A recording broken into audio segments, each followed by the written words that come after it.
Hello, fans, and welcome to This Day in Baseball, where we're going to bring you a full radio broadcast of today's game.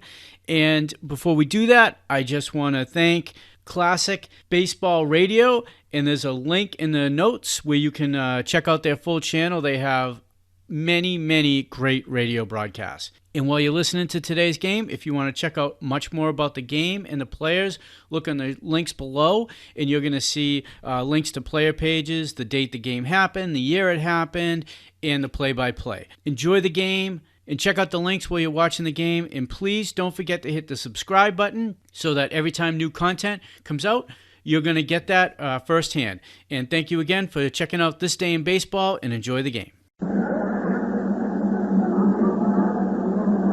Defensively for the Yankees, Clete Doeer at third, Tony Kubek at short, Bobby Richardson at second, Bill Skowron at first. The outfield from left to right, Hector Lopez, Mickey Mantle, and Roger Maris. The battery for the Yanks, Ed Ford and Ellie Howard. Now working his way in from the batter circle to the left of home plate, young Jackie Brandt, who's been one of the stalwarts in this surprising Baltimore team here in this exciting 1960 pennant race. Gene Woodling will be on deck. And the old redhead will be with us in just a moment to start you off on this big night game here in the start of the 4-game series against the Birds. Red? We have a change in the umpires. Larry Knapp is the umpire back at home plate. Frank Dumont is down at first base. John Stevens is at second. And there's the first pitch ball. Bounce to the left field for a base hit by Jackie Brandt. And the Orioles have started hitting Ford's first pitch. So Brandt walks up there, hitting at 262, and promptly bounces a single over third into left field. Hector Lopez retrieves, makes the throw to second. And Brandt is on with a base hit. That's the first pitch of the evening. And here is Gene Woodling, a battle-tested veteran. Woodling hitting 282, and remembered very well and personally for his great feat here as a Yankee.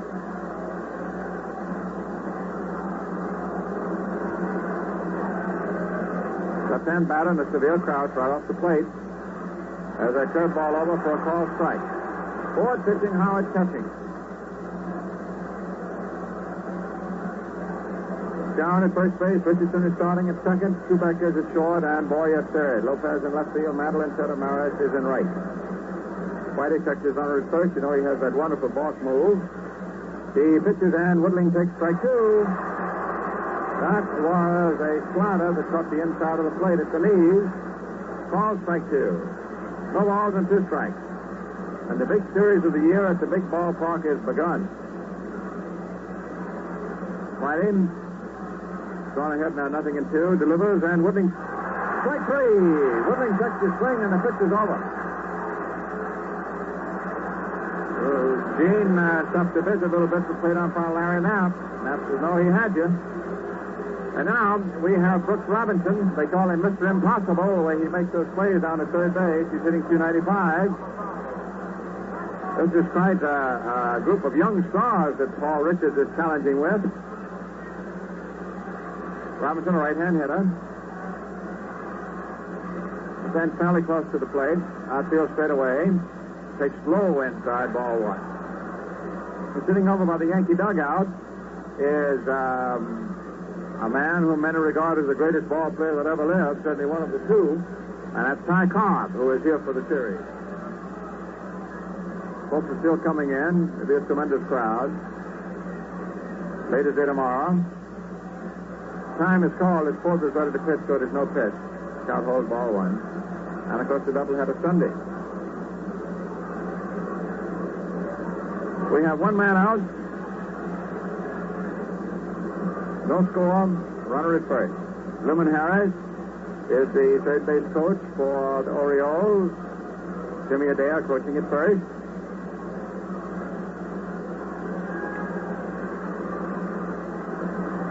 Outfield straight away on Robinson. Whitey checks his runner. Pitches. There's a curve swung on and missed, and it is strike 1. 1-1. 1 ball, 1 strike.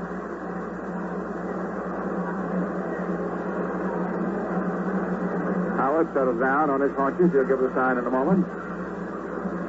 Larry Knapp, the ball and strike umpire, standing straight back of the catcher. Now crouches slightly. There's the pitch. Swung on and bats to third. Boy up where he goes to second. Richardson. One out. Throw to first. Double play. That was around the horn. 5-4-3. No runs, one hit, nobody left. No errors. And the score at the end of half an inning. The invading Orioles nothing, and the at-home Yankees coming in. Sparkling double play turned in by Doeer, Richardson, and Cobb to nullify a potential Baltimore attack. You know, for many people, a home just wouldn't be complete without a great big wood-burning fireplace in the living room. Certainly makes a room cozy on a cold winter day. But from time to time, you've got to clean the chimney if you want to get good results from it. And this is just as true in the carburetor of your car. For best performance, you should remove deposits that form on the carburetor walls under normal driving conditions. These deposits can cause frequent stalling, rough idling, and actual gasoline waste. Now, you could have an experienced mechanic do the job by hand, but that's doing it the hard way. The easy way is with Atlantic Imperial, the gasoline that cleans your carburetor as you drive. You see, as Atlantic Imperial flows through the carburetor, it loosens and dissolves those harmful deposits, washes them harmlessly away. Then, Atlantic Imperial's protective action keeps them from forming again. Today, more and more people are driving with Atlantic Imperial in their cars. It's the gasoline that cleans your carburetor as you drive and keeps it clean. Leading off for the Yanks here in the bottom of the first, it'll be Bob Richardson, to be followed by Roger Maris and Mickey Mantle. Robinson, Hanson, Breeding, and Dropo, the infield for the Birds. In the outfield, Woodling, Busby, and Jackie Brandt in right. Steve Barber and Gus Triendos, the battery. Red, hitting 247, taking a strike. Barber throws hard. So do all of these young Orioles. Estrada throws even harder. He's going to be out tomorrow. The strike one pitch, low inside. Curve, 1-1. Tomorrow afternoon, it will be Estrada of Baltimore against Shirley of New York. Baltimore will send Fisher and Pappas against the Yankees in the doubleheader Sunday. Richardson takes low inside, ball two. And Stengel is going to start out of the three pitches. Terry, Stafford, and Ditmar. Two of them, of course. All right, 2 balls, 1 strike. Dropo with a left-hander, Whitey Ford starting, is at first base for Baltimore. Marv Breeding is at second. Ron Hanson is at short, running for Rookie of the Year. Third baseman is Brooks Robinson. Pitch is just inside. Ball 3. 3-1. Gene Woodling in left field. The center fielder is Jackie Brandt, who got the first inning single before the double play wiped him off. And the right fielder for Baltimore. Brandt is in right field. That's ball 4. Busby's in center. So a walk to Richardson. So the leadoff man for each inning gets on. And outfield for Baltimore again is Woodling, Busby, and Brandt. Now we have Roger Maris stepping in. Roger hitting 281.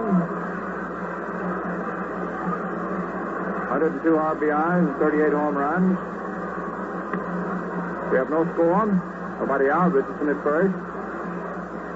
A curveball is over to the left-hand hitting Maris, and it is a called strike. The rest of the American League schedule is under the lights tonight. We'll have bulletins on that for you. It's Boston at Washington, Chicago at Detroit, Kansas City at Cleveland. And we'll watch particularly the White Sox-Tiger game. A pitch is swung on and missed. He threw him a curveball, strike 2. The National League has 3 night games. This afternoon at Chicago, where they have no lights, Los Angeles won 5-4. No score here, so you're up to date all around. And the evening will continue growing. The pitch is the curve outside and low, ball 1. 1-2. 1 ball, 2 strikes. Maris sitting and Mantle on deck.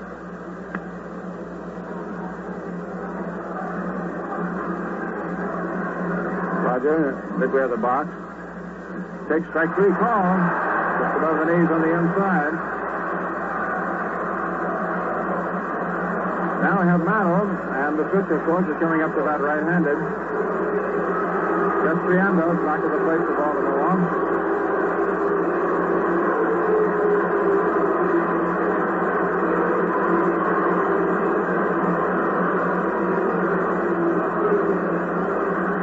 Mantle hitting .280.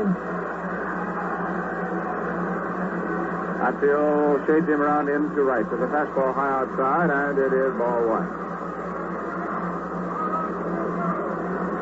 Ralph House coaching at first base for New York. Frank Pizzetti coaching over at third. Stout still coming in. Pitch is low inside, ball two. 2-0. 2 balls, no strikes. Richardson, who drew a walk first up last of this first inning, is at first with 1 out. We have no score. Mantle has a favoring count of 2 balls, no strikes. Young left-hander Steve Barber taking a little time before he has to pitch 2-0. Now he's ready. He deals. Mantle swings at a high foul out of play in the right field corner. All right, Mickey came around late on the fastball, and it is 2-1.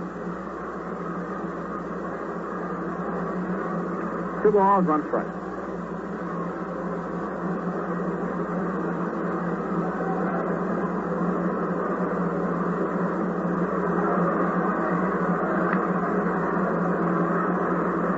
Barlow fussing around a little bit. Going for the rosin bag. He's a solidly built young man. Pitches a curve in there for strike 2, 2-2.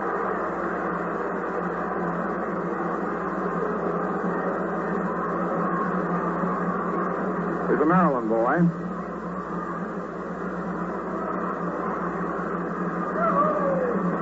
Two balls, 2 strikes. Infield double play death. A throw to first, and Richardson is picked off. Short ball runs him towards second. Throws now, and that's it. He is out. He threw the ball to the second baseman, and Richardson was past the second baseman, who threw it on to the shortstop, who was anchored at second, and Bobby is out, picked off.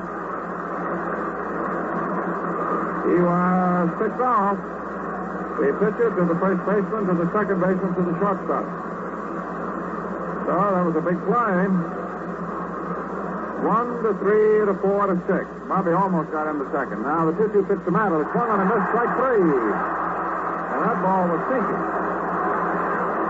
So we have the leadoff batter for each inning of the first round get on, and then a double play by the Yankees, and then the pickoff of Richardson, so we only have 3 fellows hit. So the totals are no runs, 1 hit, and no errors for Baltimore, no runs, no hits, and no errors for New York at the end of the first inning. Beautiful pickoff motion by Steve Barber there. He caught Bobby Richardson flat-footed. As Red told you, it went from Barber to Dropo to Breeding to Ron Hanson. Quick look at the Valentine scoreboard. In the only action this afternoon, the Los Angeles Dodgers defeated the Chicago Cubs. Larry Sherry besting Shapernoff in a duel between 2 relief pitchers. Elsewhere in the National League, 3 night games. Pittsburgh at Cincinnati, San Francisco at St. Louis, and Philadelphia at Milwaukee. In the other action in the American League, everything tonight, Boston at Washington. We have a couple of pitchers for you. DeLocke going against Cobb. Kansas City at Cleveland. It'll be Garver against Slim Jim Perry. And in a game that a lot of people will be watching here on the scoreboard, Chicago at Detroit. The pitchers have not been announced as yet.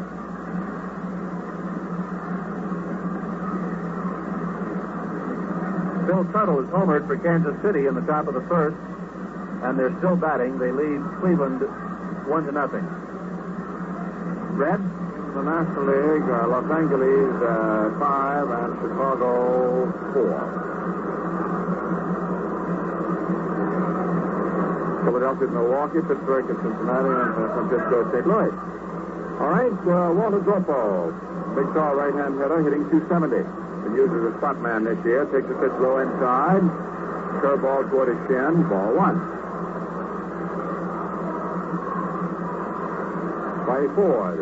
Carrying this pivotal assignment for the Yankees. Ball slightly open stance. Pitch. Fastball outside, and it is ball two. 2 balls, no strikes. 2-0.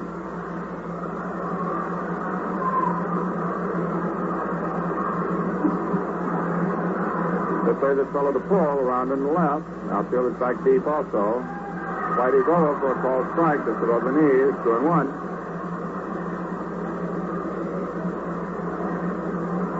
Shirley against the starter tomorrow. Tomorrow's ladies' day. The 2-1 pitch. Low inside. Ball 3. 3-1.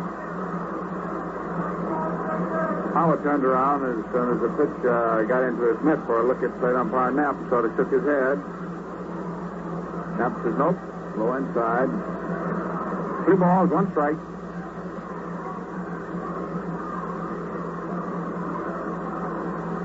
The Orioles worked out at the stadium yesterday. Walter swings and hits the ball down the right field line. Foul. He was swinging late.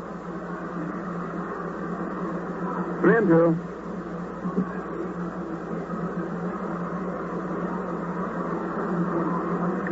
Three balls, 2 strikes.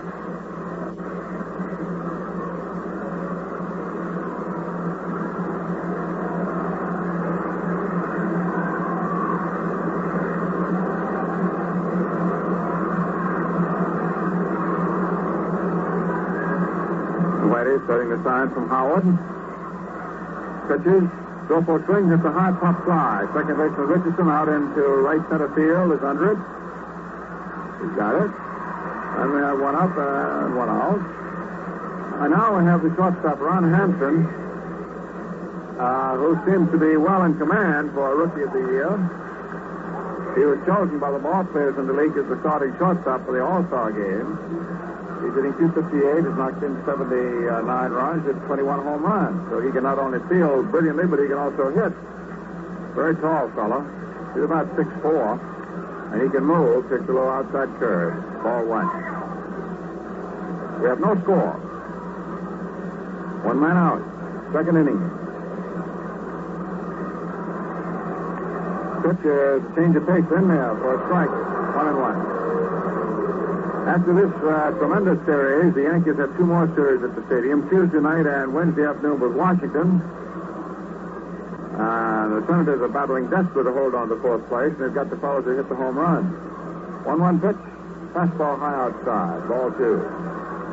And then the Yankees are home for the final 3 days of the season. The last day of the month, which is Friday night, and then Saturday, October 1, and Sunday, October 2 with the Red Sox. And this thing can go right on down to the last day. Who knows? A 2-1 pitch. Change of pace going on. Grounded foul outside third base between the coacher, Luman Harris, and the bag itself. All right, 2-2. 2 balls, 2 strikes. Hanson is the fella who early in his minor league career came up with back trouble, a disc, and was operated on without a whole year. The way he plays, the surgeon really did a job on him.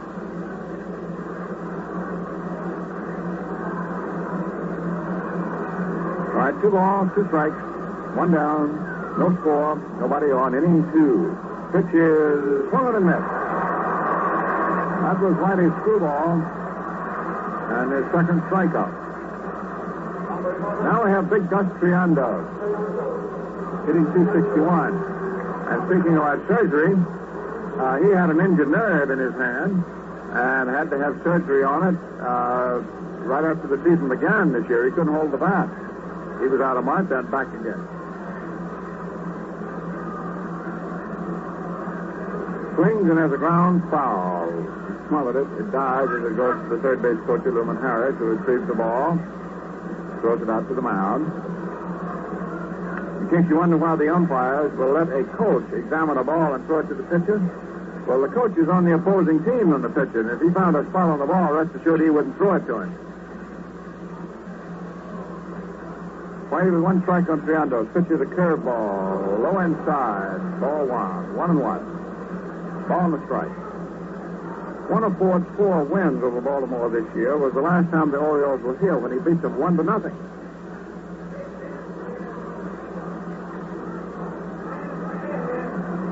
1 ball, 1 strike. Pitch. Fastball good. Waste time on the outside. 1-2. The last time the Orioles were here, the Yankees beat them 2 out of 2. Then the Yankees went down there and lost 3 out of 3.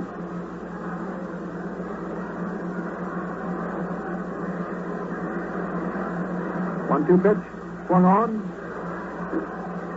foul back, 1-2. 1 ball, 2 strikes. 2 out. No score, nobody on.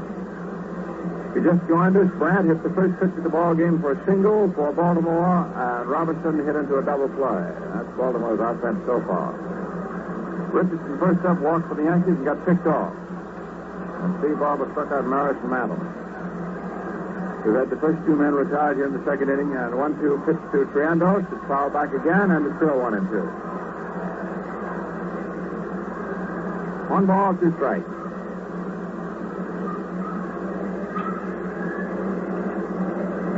The Yankees have made their last Western trip.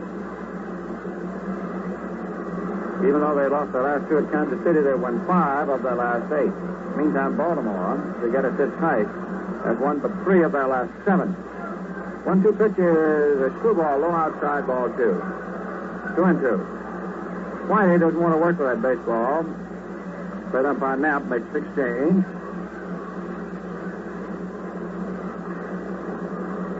Two balls, 2 strikes.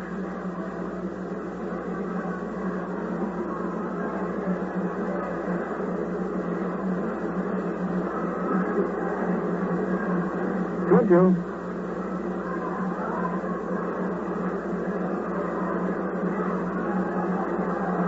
Left-hander deals. The change of pace is popped up high into short left center. Here's Mantle coming in. Kubek going out, and Mantle makes the catch. The ball was up very high.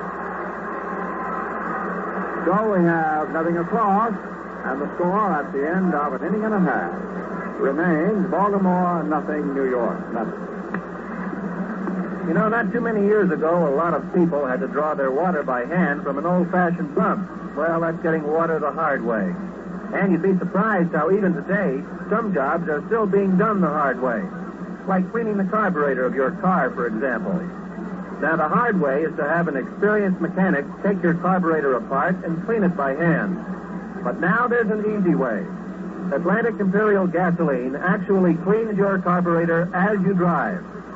You see, as Atlantic Imperial flows through your carburetor, it loosens and dissolves harmful deposits that have formed on the inside walls, gradually washes them away. And what's more, Atlantic Imperial's protective action keeps them from forming again. Today, more and more people are using Atlantic Imperial Gasoline. It's the gasoline that cleans your carburetor as you drive and keeps it clean. Here in the bottom of the second, Bill Scarron, Hector Lopez, and Ellie Howard. Trio of right-handed batters to face the brilliant and diminutive Baltimore Orioles southpaw Steve Barber. Boston and Washington, no score at the end of one. A's lead Cleveland 1-0 at the end of one, and no other scores are in as yet.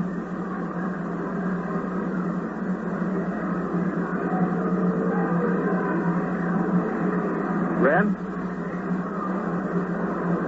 Same thing with Estrada, who's going to pitch tomorrow. Turns loose, Bill Scarron, and checks his swing, but the ball hits his bat, glances off, foul tip, strike 1. Scarron hitting 304. Just a second.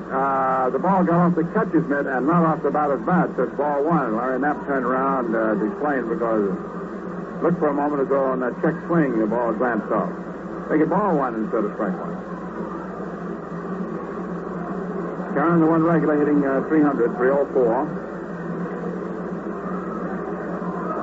with the most hits, 150. Fastball is outside, ball 2. 2-0. Steve Barber pitching, Gus Triandos catching. Drop forward first base. Breeding, who's another rookie, is at second. Shortstop Hanson, a rookie.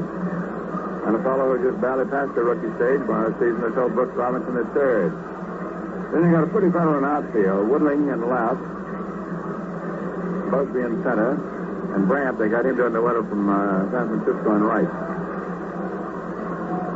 The 2-0 pitch. Swung on and missed. That was a sharp curveball. Looked like a slider. 2-1.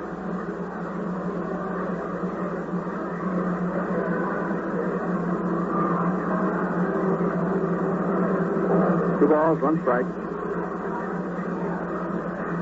Low inside, ball 3. 3-1.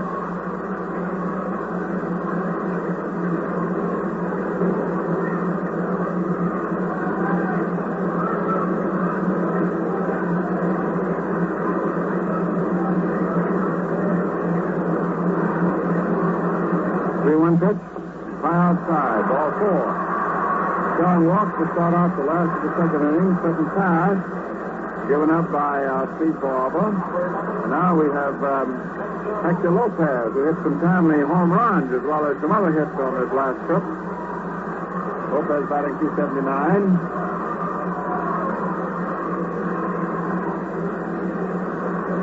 For a while there, he was on a home run a day.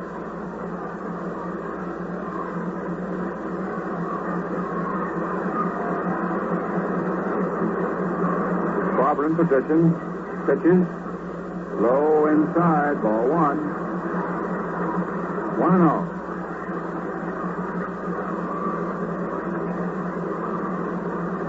Stropo holding first base against Cowan. We have nobody out. Last of the second inning. This is the opening game of the big weekend set here at the stadium. Infield and double play depth. They're not looking for the bunt. Lopez takes, and it is too low. Ball 2. 2-0.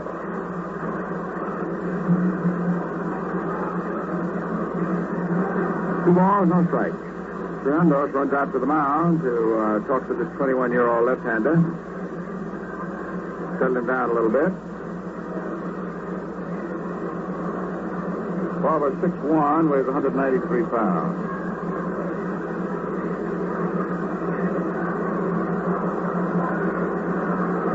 He will not be 22 until late next February. The 2-0 pitch is over for the strike. 2-1. Sort of eased up on it and had it over. 2-1.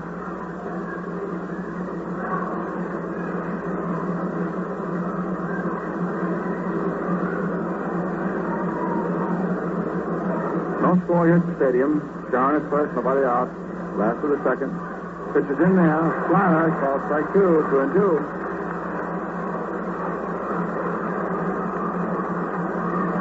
Two balls, 2 strikes.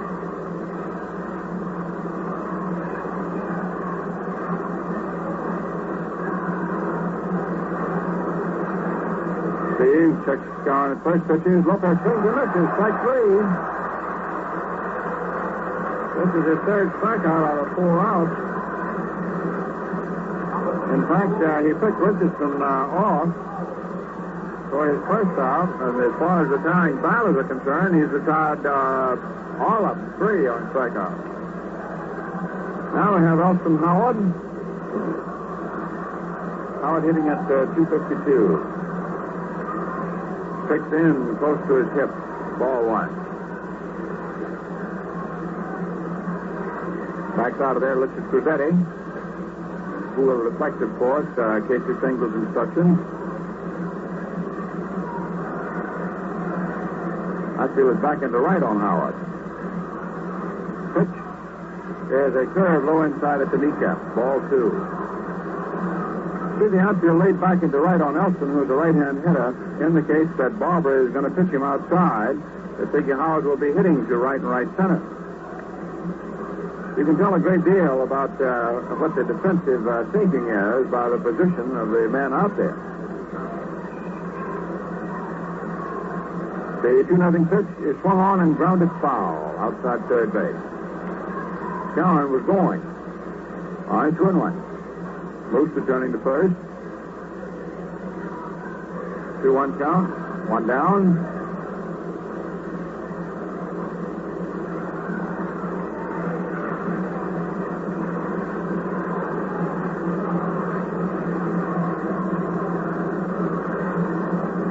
There are many possibilities, of course, hanging over this series, including Chicago. The 2-1 pitch is high outside, ball 3. Of course, as the baseball fans have been discussing it, and as the ball players have been discussing it, and the writers have been writing it, if either one of the ball clubs should sweep this series that takes 3 games, it would be quite a jar to the one that gets beat here. If the two teams should split, for example, Chicago, if they win, could come right up into the thick of it. Strike 2, and there's hard. There's Cowan. They took a long lead off first, started for second. Triandos didn't hesitate. He threw prematurely to second base, and Cowan ducked back to first. On a play like that, when a man has committed himself, Cowan was he was almost halfway to second base. On a play like that, the catcher has to hold his throw. He should run after the runner and make the run and keep the runner pinned until he commits himself. But Triandos immediately threw the second, and Cowan immediately went back to first. 3-2, the pitch is swung on and fouled back. Moose was running. So Casey is apparently coming out with a running game. He had a running play on for Richardson, and Bobby got picked off at the first inning. He ran prematurely.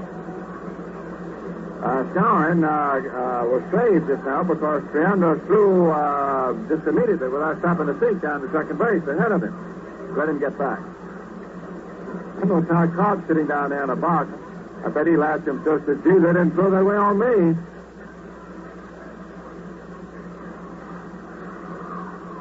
Georgia Peach is here. He's sitting down on Mrs. Casey's single. He was out there standing back of the cage watching the Yankees hit. All right, no score. Howard up there, 3-2. They throw to first. Nothing doing. Moves it back. And look, Stengel comes out of the Yankee dugout and is claiming to the umpires that ball belongs. He did not step toward first base with his foot. Oh, man, everybody's teed up. The 3-2 pitch, high outside, ball 4. Howard walked. Cowan moved on to second base. Third walk given up by Barber. And that is his pattern. He has stuff that is erratic, throws hard, and he strikes out and he walks. So he's been pitching all year. And if you look down at the scorebook, he has now walked 3 and has struck out 3. Now the Yankees have an opportunity. They have men at first and second. Cowan was given a life just now. And the hitter is Boyer. He's taken over third base. Batting 240. Right-hand batter. Infield double play depth. And Boyer swings at a slider on the outside and doesn't get it. Strike 1.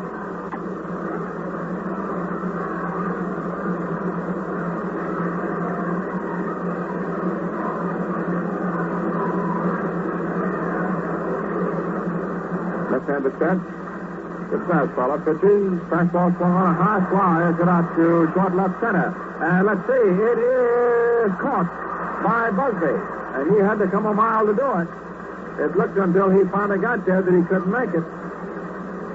That's one reason Richard sent him out there, thinking this might be a tough ball game for runs, and he wants the fleet-footed, experienced Jim Busby. So Busby made a fine running catch of a high fly ball to left center.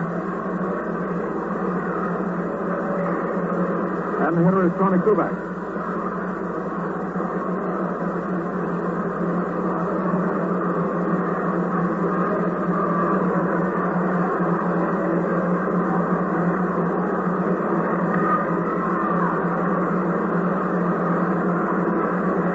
Left-hand hitter. Pitch is swung on and missed. Boy, he poked that one right off the knuckle.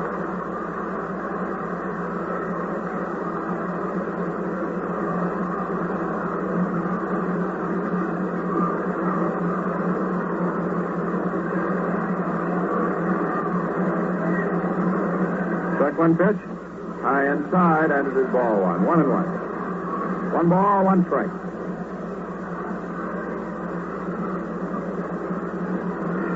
Corin has been given a second life out there as a runner. And the Yankees have been given a 4th out, in actuality. At second base. Howard at first. The pitch to Kubek is high inside. Ball 2. 2-1. Barber wishes to work with another baseball, and plate umpire Knapp accommodates him.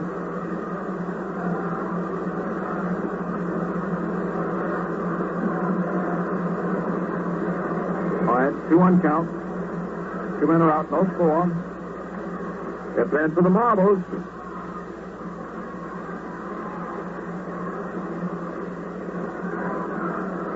Left-hander ready. Delivers. Good. Low outside. Ball 3. Kubek hitting 8th on the left. That means that the pitcher, Whitey Ford, will follow next if Tony gets aboard. All right, a 3-1 count.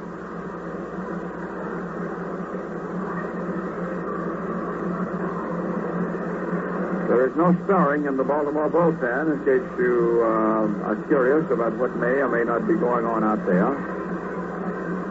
Now, wait a minute. Just as I said that, they start getting up. They are now getting up in the Baltimore bullpen. Right this moment. All right, Barber, after trying to cool himself off. Pitch is 3-1, and it's swung on a ground ball to the right side. Second baseman breathing over to go for first, and Kubek is up. No run, no hit, 2 left. And the score at the end of 2 innings. The Orioles nothing and the Yankees nothing. Little tension there in the bottom of the second as the Yankees had something on the fire. Got runners as far as first and second with 2 down, and Kubek couldn't deliver. So Ford works his way back out to the mound for the Yanks, while Ellie Howard puts on the tools of his trade. Coach Ralph House out to help Whitey warm up. For Baltimore in the top of the third, it'll be the bottom third of their batting order: Jim Busby, Marv Breeding, and Steve Barber.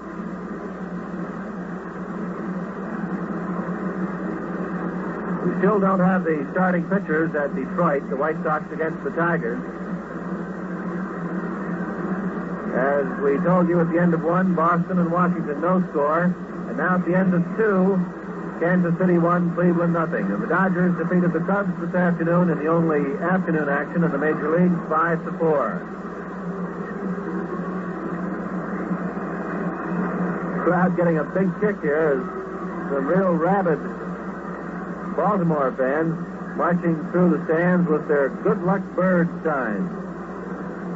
Boy, there's a lot of them up tonight from Baltimore, and they're thoroughly enjoying it, as we hope you are, all along the line on the Home of Champions Network. Red. Now we have Jim Busby hitting 250. Right-hand batter. Swinging and fouling the pitch off. Pitch it down into the dirt. The Orioles had Busby for a while this year down at Miami.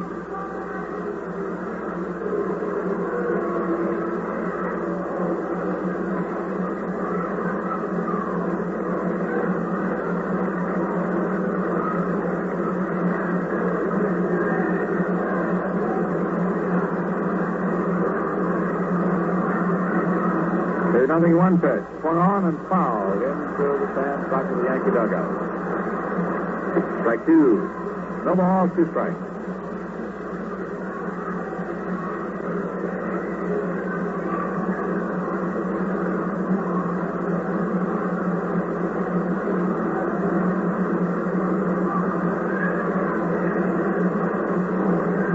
Nothing in 2. Pitch. Swung on and lined on 1 off for 1 bounce to the second baseman, Richardson. Goes to first to Cowan, and Busby's out. Ball batted down. Made an easy bounce for the second baseman, who had 1 away. Now we have Marv Breeding, the rookie second baseman. hitting .271, and he's done a wonderful job. He's a quiet type of player. He makes his plays look sort of routine. There's a ground ball that is hit slowly up to third. Boyer charges, throws over to first, and he's out by a running stride. 2 up, 2 down. Nice play by Boyer, but the folks around here are accustomed to seeing him make nothing but nice plays. 2 out. Now we have pitcher Steve Barber, who is a left-hand batter. Pitches left, hits left. He has 3 hits for 50 at-bats his rookie year.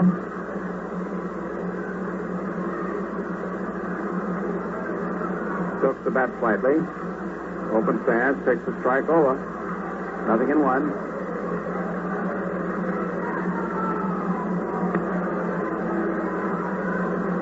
Well-seasoned left-hander, Whitey forward ready. It's a no-score game. There's a curve swung on and fouled, and it gets Howard back on the right hand. He rings it. He walks out to the mound. Larry Knapp hands him another ball, and Elston starts gripping it with his right hand. He got stung. Whitey comes up the mound and is talking to him.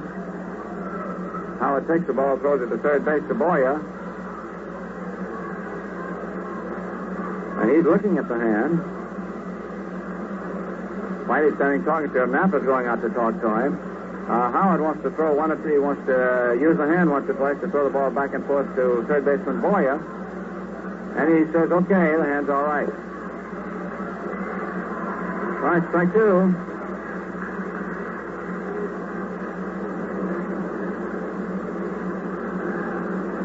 You're always immediately apprehensive when the catcher is hit on the bare hand.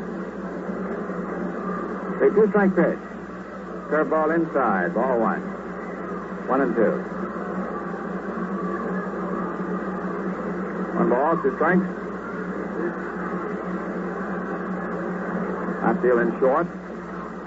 Baltimore pitcher takes the fastball inside, ball 2. 2-2. Whitey trying to finish the top of the 3rd inning. Nothing out of the opposing pitcher. Delivers. Strike 3 swinging. He does just that. Throw him a high curve. 3rd strikeout for Whitey. 1 inning. And the score at the end of 2.5 innings. Baltimore nothing. And New York nothing. Red. Call strike to Whitey. He just laid that Manolo with something on it above the knee. Left-handed pitches in there for strike 2. 0-2. Deals. Curveball over. Call strike 3.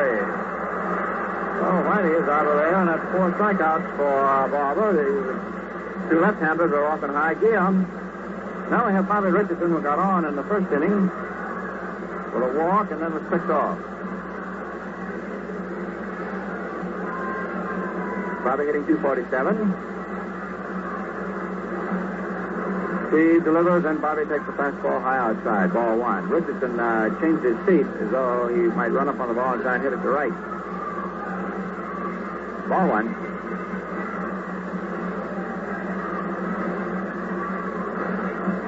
Still a step back at the right on Bobby. Fastball is low. Ball 2. 2-0.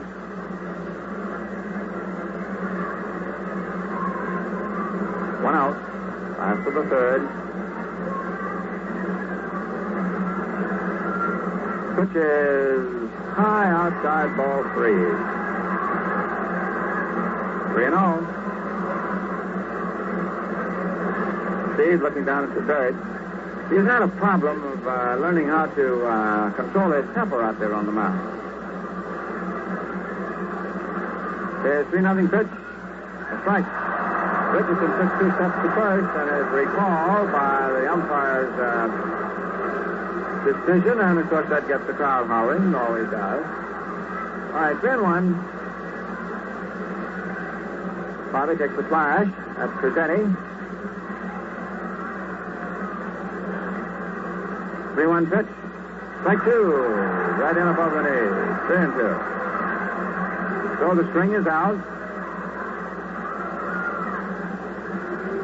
Always a very genuine indication of realistic interest in the ball game is how many working pressure here. 3-2 pitch. Ball 4, low inside. Richardson walks for the second straight time. 4 walks given up by Barber. He struck out 4. The working press sector is completely filled, and you might be interested to know that there are several of the regular Chicago White Sox writers here.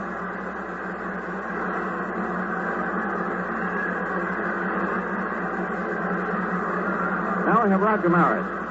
Took the third strike in the first inning, hitting .281. Infield double play depth, 1 out. Richardson at first. Maris takes the curve, low outside, ball 1. 1-0.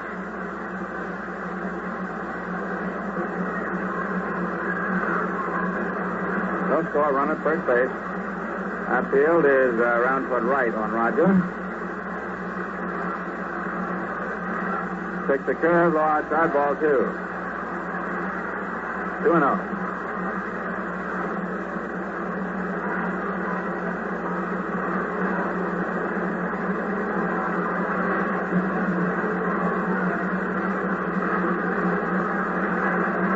Barber checks first. Pitches, Maris swinging, fouls it back. 2-1.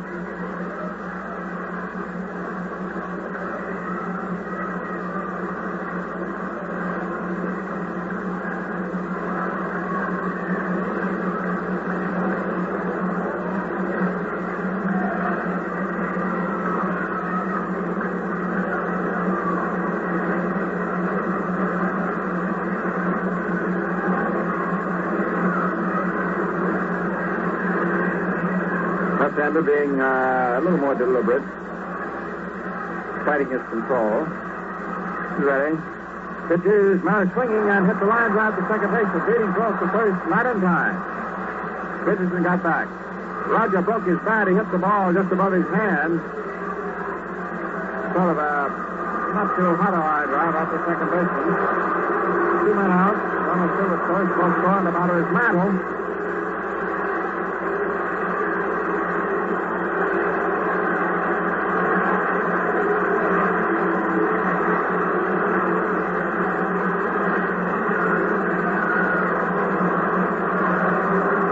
The left-hander ready, delivers, and Mickey hits a ground ball through third base out into left field. Richardson goes for third.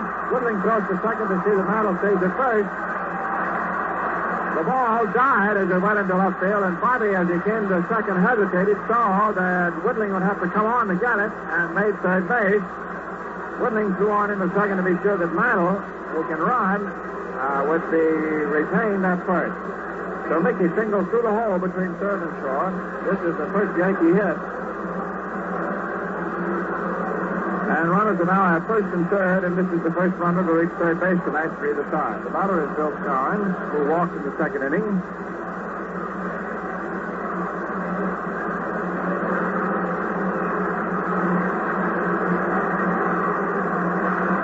Barber set, delivers, Cronin falling back from a pitch. Accidentally fouls the ball off. Strike 1. 0-1. Big crowd seeing 2 big ball clubs fighting for the Big Apple.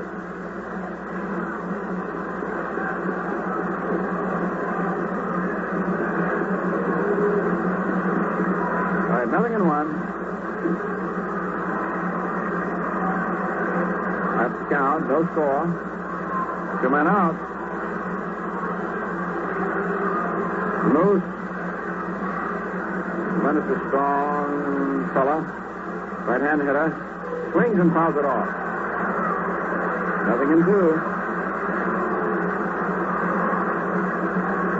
Barber is somewhat erratic in his control, but that baseball, when he throws it, is very erratic. It jumps and it darts. But he can make it move. All right, he's gotten 2 quick strikes on Scowen. Bill up there hitting at 304. Outfielder step back into right, and that's playing Scarn to full speed. The pitch is a fastball outside. Ball 1. 1-2. Richardson is at third base. Mantle is at first.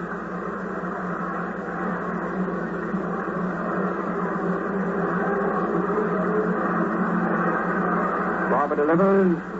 Breaking ball low outside. Ball 2. 2-2. 2 balls, 2 strikes.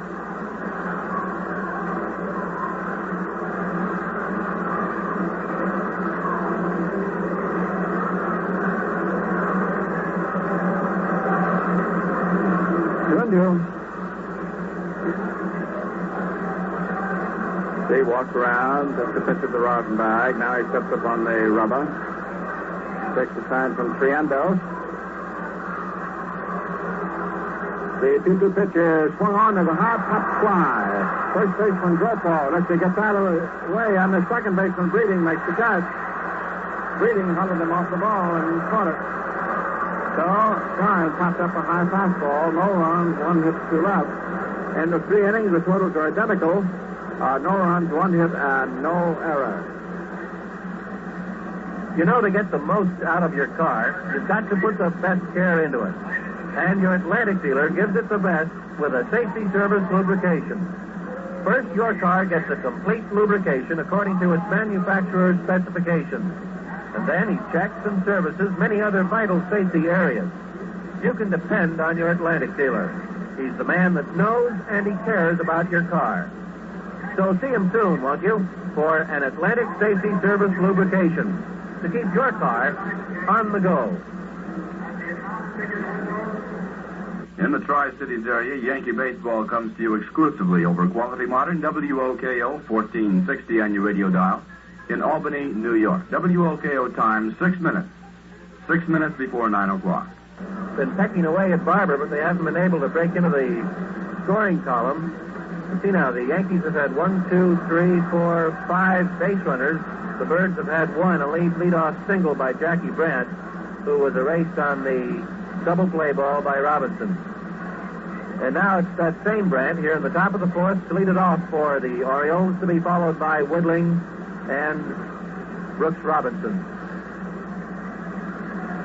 An old-fashioned pitching duel here between 2 left-handers, Barber and Whitey Ford. And now here is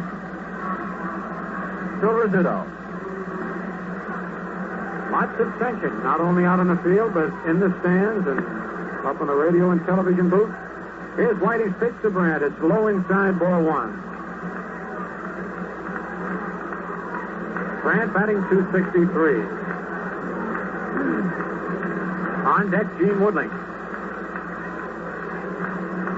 Ford swings into the windup. Fastball is inside, ball 2, 2-0. Elston Howard picks up a little dirt, rubs it on the ball before firing it back to Whitey Ford. Baltimore just 1 percentage point behind the Yankees. Another game tomorrow afternoon, a big doubleheader on Sunday. Now the 2-0 pitch. Strike call, the fastball letter high. Whitey came inside on that time. Mantle is shading Brandt over in left center field a little bit. Not too deep. The 2-1 pitch, a curve low inside, ball 3. It almost hit Brandt in the foot, and he goes down on one knee. 3 balls, 1 strike on the Orioles' leadoff hitter. Clear, crisp night here tonight at Yankee Stadium. Now the 3-1 delivery. Strike call, the fastball right down the middle, belt high. Full count on Jackie Brandt.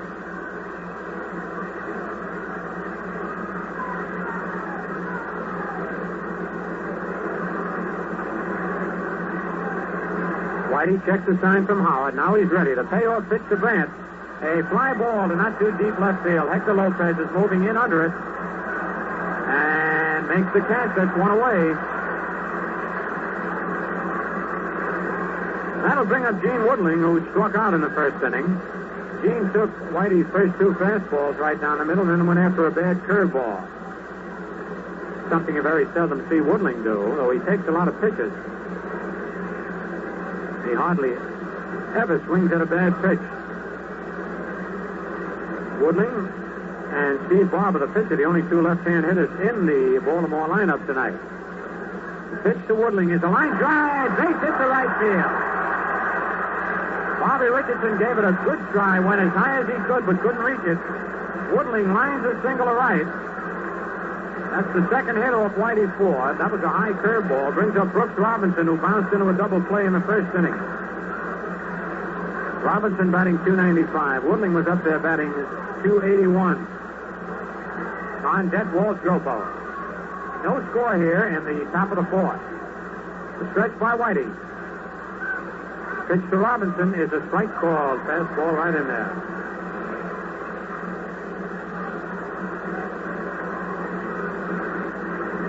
Ford had retired 9 men in a row since Brand opened with a single before Woodling singled here in the top of the fourth. Cowan playing in back of Woodling at first base. Curveball outside, ball one, 1-1. Robinson with 23 doubles, 9 triples, and 12 homers. Having a real fine year.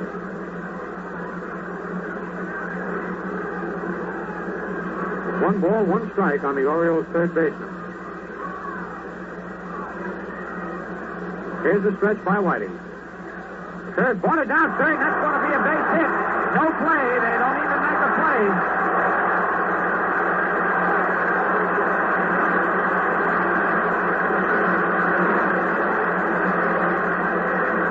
A perfect bunt single by Brooks Robinson caught Cletus Boyer back at third base, and Cletus just picked it up, didn't even make a throw. Woodling at second. Grant at first. That's hit number 3 off Whitey, and here's Walt Dropo, who popped out to the second baseman in the second inning. Robinson bunted a curveball in on him. It went right down the third baseline, about 2 feet there, all the way down, stopped dead between home and third. The infield deep in double play depth. The outfield deep and a little bit around towards left on Dropo. Batting .268. The stretch by Ford. Pitch to Dropo. Curve line foul. In back of first base into the seat. Strike one. Dropo hasn't played too much this year.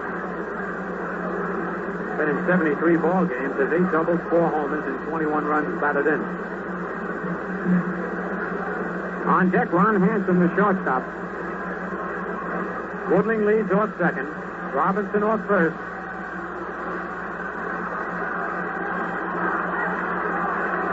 Here's the stretch by Whitey. Curve foul at the plate, strike 2. 0-2 on Dropo.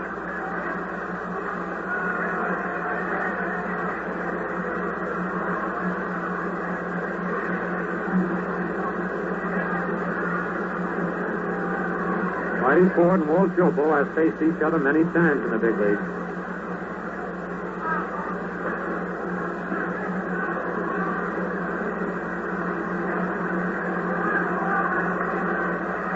Runners at first and second with 1 out. 2 strikes on the hitter.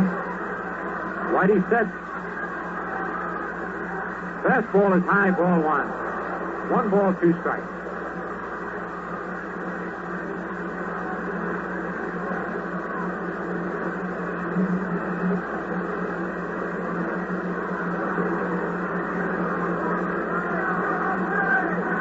Cletus Boyer guarding the third base line.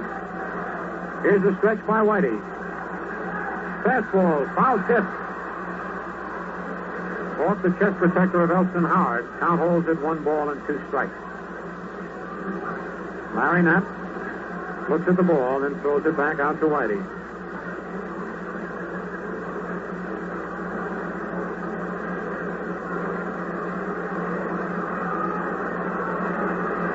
One away, no score, top of the fourth. Woodling at second. Robinson at first. Dropo the batter. Whitey sets. Checks Woodling. Kicks, delivers. A fastball hit on the ground. Is short. 2 back to Richardson for 1. Back to first. It pulls Cobb off the bag. He saves it first.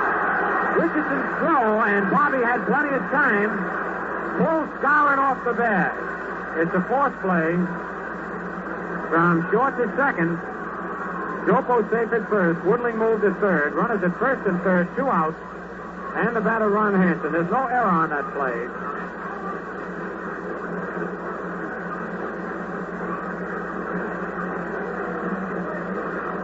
On deck, Gus Triandos.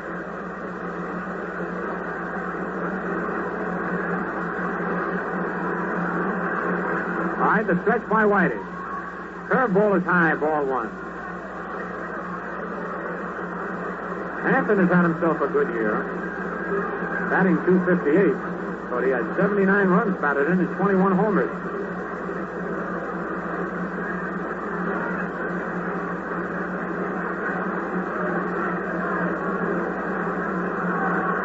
Jopo leads off first, Woodling off third. The stretch, slow curve outside, ball 2, 2-0.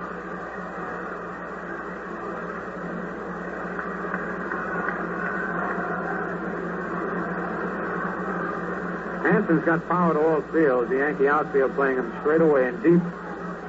Lopez in left, Mantle in center, and Maris in right.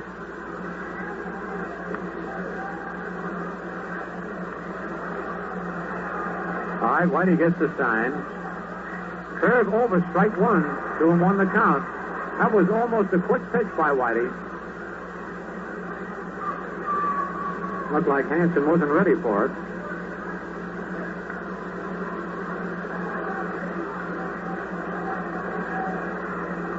Here's the stretch. Fastball popped in the air to short right field. Roger Maris coming in. Still coming in and makes the running catch. Boy, he came a long way. That's a ball that Bobby Richardson usually takes. But it was so high, Bobby figured it'd be easier for Maris. And so for the Orioles in the top of the 4th. No runs. 2 base hits. No Yankee errors. 2 men left in the score at the end of 3.5 innings. Baltimore nothing and the Yankees nothing. You know, unless you're an expert mechanic, you've probably never tried to clean the carburetor in your car. But actually, with new Atlantic Imperial gasoline, this is something that can be done easily by anyone who has a driver's license. You see, Atlantic Imperial is especially designed to clean your carburetor as you drive. Yes, sir, with the very first tankful, new Atlantic Imperial starts to remove harmful deposits that normally form inside the carburetor. Accumulation of these deposits can cause loss of power, rough idling, and actual gasoline waste. Use new Atlantic Imperial in your car. It's the gasoline that cleans your carburetor as you drive, and it keeps it clean.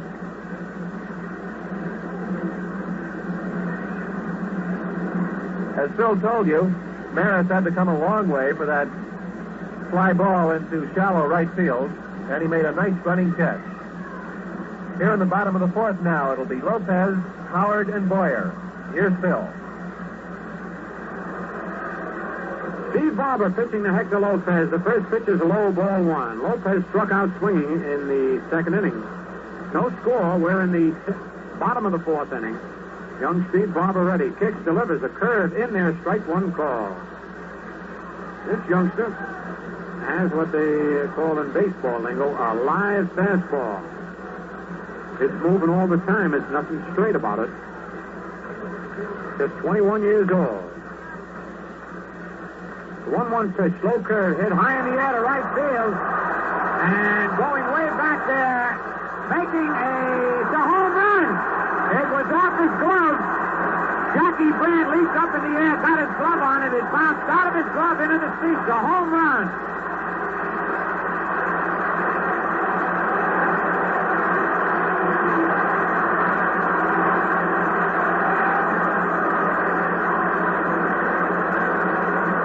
Jackie Brandt leaped high in the air. That ball was just inside the foul pole. He got his glove on the ball and bounced into the seats. A home run for Hector Lopez. The Yankees lead 1-0. For Hector, his 9th homer of the year and his 38th run batted in. Here's Elston Howard, who walked in the 2nd inning. Pitch to Elliott, swing and a miss, strike 1. So the Yankees break away to a 1-0 lead. Nobody out and nobody on. Swing and a miss, strike 2. 0-2 on Howard. That was the second base hit off Steve Barber. That ball just kept drifting. It was very high. Didn't look like it was going to carry all the way. But it was hit in the right spot, I'll tell you that. The two-strike pitch. High inside, ball one. 1 ball, 2 strikes. On deck, Clete Boyer. Barber goes to the rosin bag.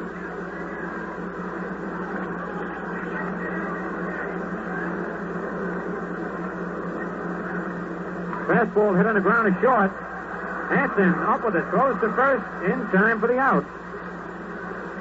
Hanson had a little trouble finding the handle of that ball as it bounced off the heel of his glove, but he got that good arm and nipped Howard. One away, here's Clete Boyer, who flied to center field in the second inning.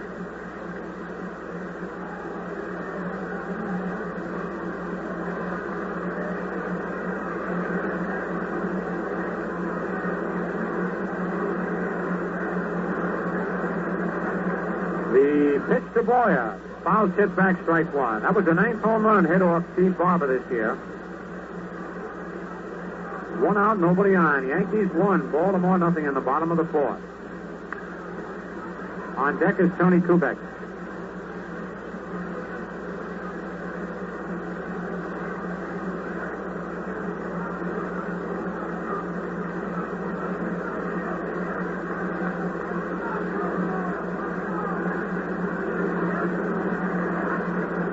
Lined up by the left-hander. Fastball is high. Ball 1, 1-1.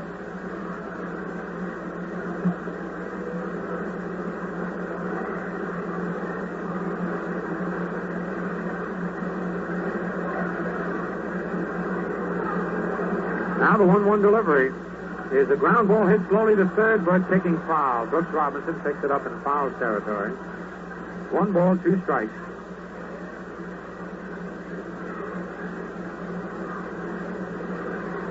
Boyer comes trotting back from down the right field line. He was going hard all the way. Wasn't taking a chance on that ball, possibly kicking back into fair territory.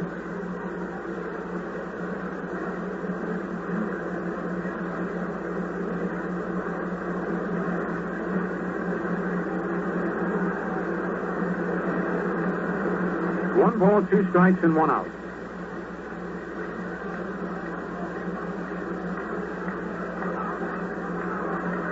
Curveball is popped in the air in foul territory. Robinson under it and makes the easy play. Boyer hit that right off his fist. That's 2 out. Here's Tony Kubek, who bounced out to the second baseman in the second inning. 1-0 the Yankees lead.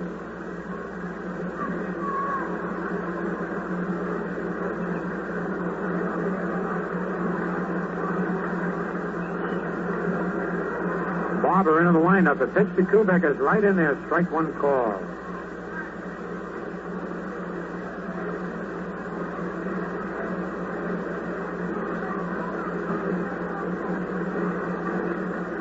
The 1-strike pitch is right down the middle. Strike 2. 2 fastballs. Right in there.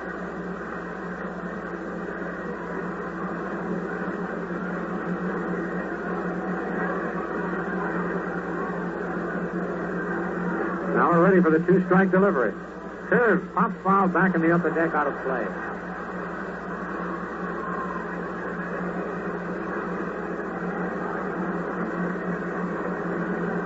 Nothing in 2 on Tony. Barber rubs up the new baseball.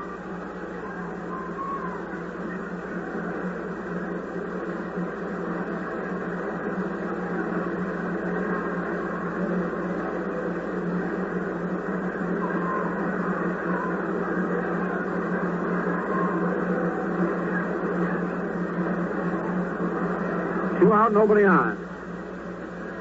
Barber ready to wind up. Fastball, strike 3, swinging. Barber racks up his 5th strikeout of the night, but the Yankees break the ice with a homer by Lopez. 1 run on 1 hit. No Baltimore errors and nobody left in the score at the end of 4 full innings. The Yankees won, the Orioles nothing, and we pause for station identification.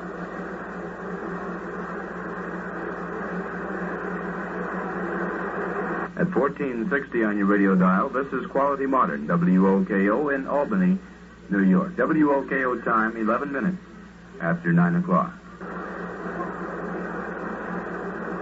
Hector Lopez got a nice round of applause as he started out to his left field position. In the American League, Boston nothing, Washington nothing at the end of 3. DeLocke against Cobb. Cleveland 3, Kansas City 1 at the end of 4.5. Garber against Perry. Tuttle homered for Kansas City. De La Hoz, Romano, and Francona all homered in the third inning with nobody out. Chicago at Detroit, it's win against Larry. In the National League, the Phillies at Milwaukee. Buzz Hart against Bond. Phillies failed to score in the top of the first. Pittsburgh at Cincinnati. It'll be Haddix against O'Toole. The Dodgers beat the Cubs this afternoon. Sherry in relief of Drysdale, the winner. Chappanoff in relief of Wright, the loser. Frank Howard home in the 6th with 1 on for the Dodgers. The Giants at St. Louis. It's Marichal against Simmons. The Giants failed to score in the top of the first. And right now, I'd like to mention that the second half of this game is being brought to you by Ballantine Ale. The only ale that gives you the big, big taste that comes from Brewer's Gold. Try a Ballantine Ale. It's the genuine. All right, with the Yankees leading 1-0, Gus Triandos, who flying to center field, leads off for Baltimore here in the top of the 5th. Whitey Ford out on the mound, swings into the windup. Slow curve, low outside, ball 1. On deck, Jim Busby. Yankees scored on a homer by Lopez. The 1-0 pitch, fastball, swing and a miss, strike 1, 1-1.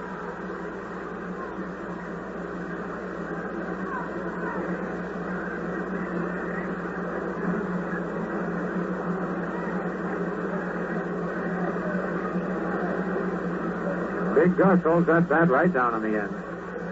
Fastball hit foul deep down the right field line. 1 ball, 2 strikes.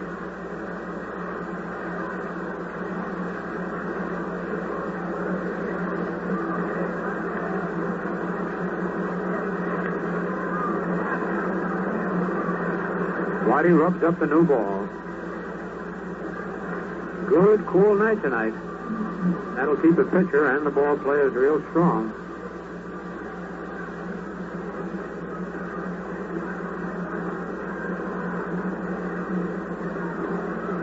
All right, ready now for the 1 ball, 2 strike delivery. Curve line to left field, a base hit. Ford came in with an overhand curveball that time, and Triandos lined it out to left. That's the 4th hit off Whitey, and it brings up Jim Busby, who bounced to second base in the 3rd inning.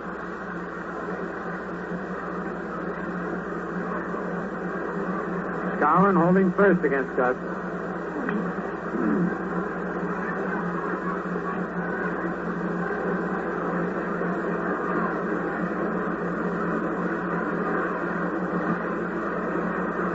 Stretch by Whitey.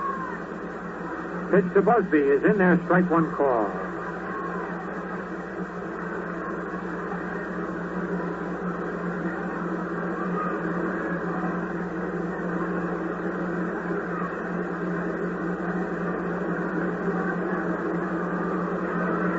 One strike on Busby. Chandler's with a short lead off first. Fastball foul right over towards the Yankee dugout and right in the dugout, strike 2.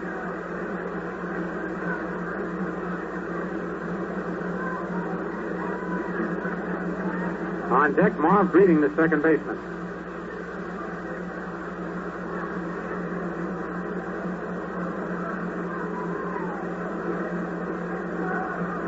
Ford sets again. 2-strike pitch, high, ball 1. Lum Harris coaching at third, and Jimmie Adair over at first for Baltimore.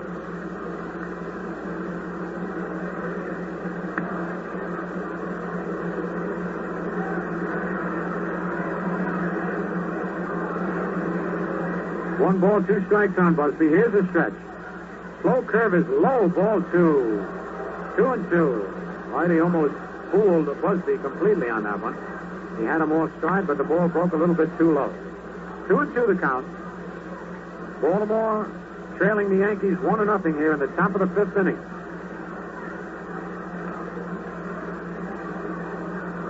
Here's the stretch by Whitey. Fastball line at center field. Mantle coming on. He can't get it. It's a base hit. Triandos holds at second base. Busby lines a single to short center. And the Orioles threatening with runners at first and second. Nobody out, and the batter Marv Breeding. Breeding bounced to third in the third inning. Elston Howard out to the mound and off at fourth. Baltimore out hitting the Yankees 5-2, but the Yankees leading 1-0.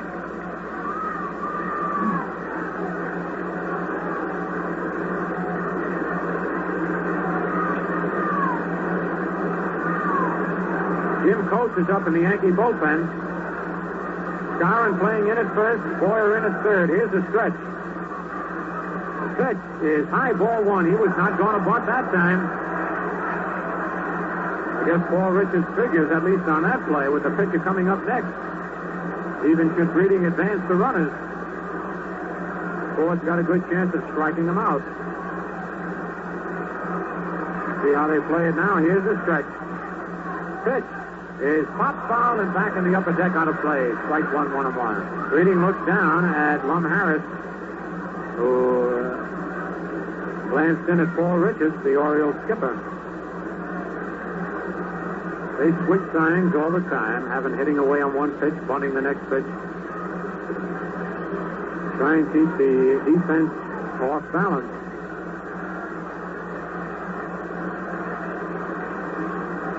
All right, Triando's at second. Busby at first. The stretch.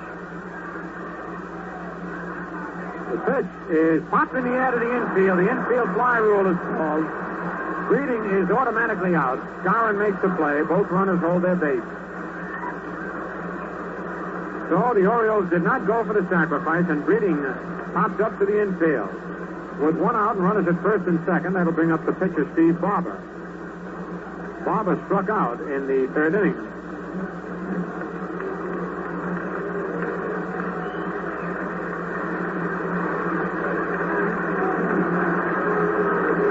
Barber bats and left-handed. He has 3 base hits in 51 at-bats this year, has 1 run batted in. No extra base hits. Wide open stance, chokes way up on the bat. Boyer in at third, Skowron in at first, looking again for the possible sacrifice. Here's the stretch. Skowron charging in. He bunts. He takes it.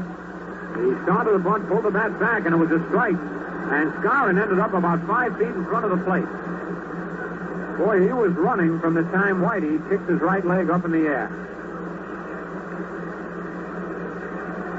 1 strike on Barber. On deck, Jackie Brandt.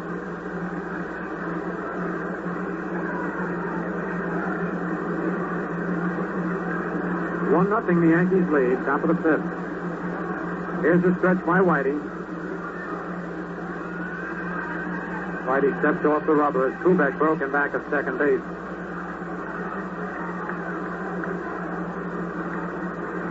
Again, Whitey sets. Pitch is outside. That time Barber bluffed the bunt and turned around, ready to swing. The pitch was outside. Skowron must have guessed something because he only came in about 5 or 6 steps and stopped.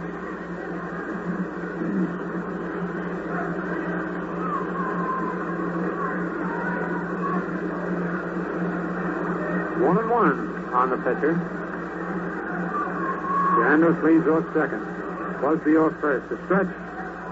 Pitch is popped foul and not high enough to allow Howard to get back there.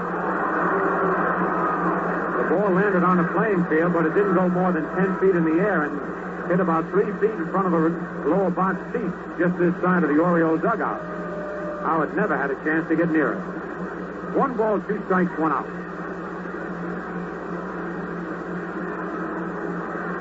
Hector Lopez is playing right and back of shortstop. Mantle's shallow in center. Maris is fairly deep in right. Triando's going to have a tough time scoring in the event that Barber did get a base hit. All right, here's the stretch by Whitey. He bunts foul, strike 3. He tried a bunt with 2 strikes on him and bunted foul. So that's Whitey's 4th strikeout of the night. Runners remain at first and second. And the batter is Jackie Brandt, who singled and fly to left field.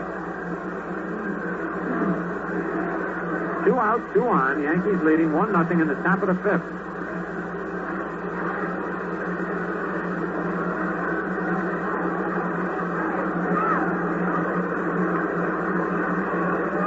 Whitey wants a new baseball. Larry Knapp flips it out to him.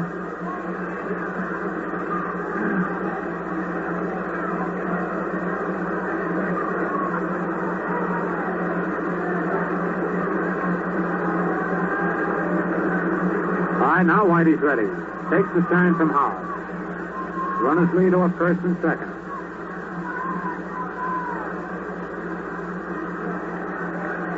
He's taking a lot of time. Now he stretches. Fastball is outside, ball one.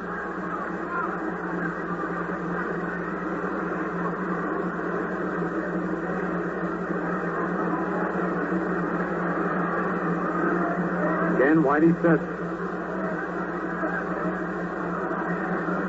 His pitch is line to left center field. Lopez coming in fast. Under it now, makes the catch. And so for Baltimore in the top of the fifth, no runs, 2 base hits, no Yankee errors, 2 men left. And the score at the end of 4.5 innings of play, the Yankees 1 and the Orioles 0.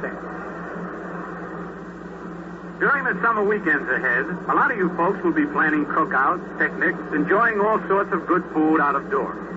And as any good cook knows, it's important that you take along the right drink to give extra zest to your food. And that's why we recommend refreshing, deeply satisfying Ballantine Ale. The drink that's brewed for you to enjoy anytime, but especially at mealtime.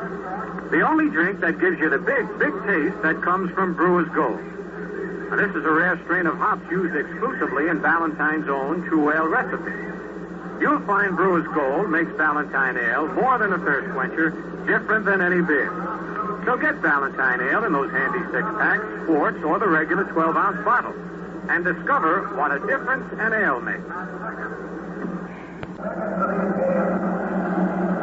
In the bottom of the fifth inning, it'll be Whitey Ford, Bobby Richardson, and Roger Maris to face Steve Barber, the Yankees leading 1-0.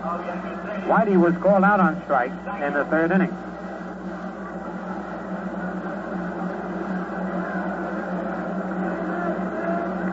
All right, Whitey took a little time to come out of the dugout. Here he comes.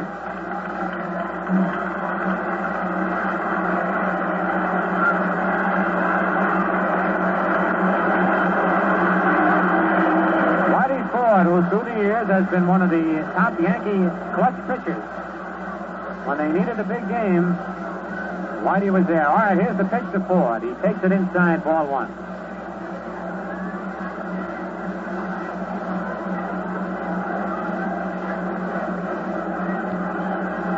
Left-hander Steve Barber ready. The pitch to Ford is a ground ball to the shortstop. Hanson up with it. Over to first in time to get Whitey. Barber dove for that ball headlong and landed flat on his stomach, stretched out.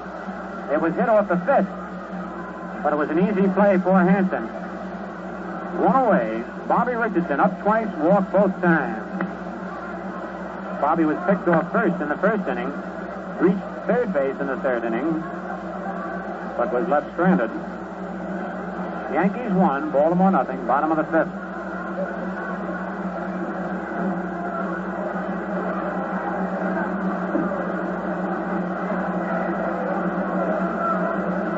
The pitch to Bobby. Strike called. Fastball just above the knees.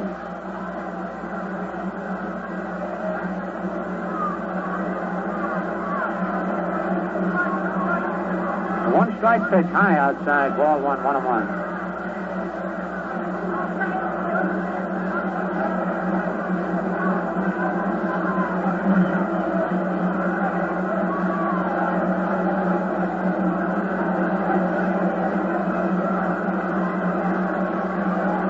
Here's the 1-1 pitch to Richardson. Curve inside. Ball 2. 2-1 on Richardson.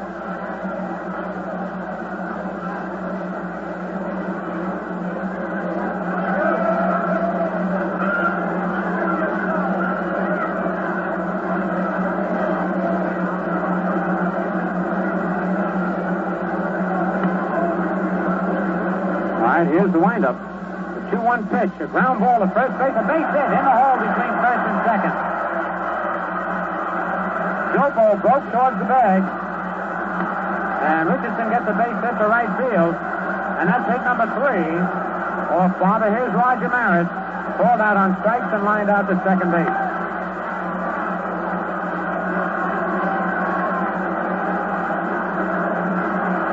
Right up to this point, Steve Barber has walked 107 and struck out 107 on the year. Pitch to Maris, a curve high, ball one.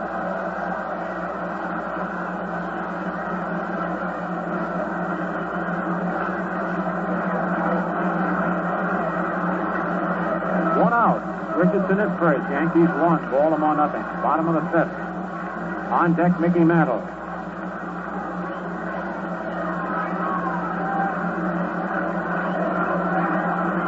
The stretch. The pitch is hit deep. Oh, that one's gone. Way back. Way back. A home run for Maris.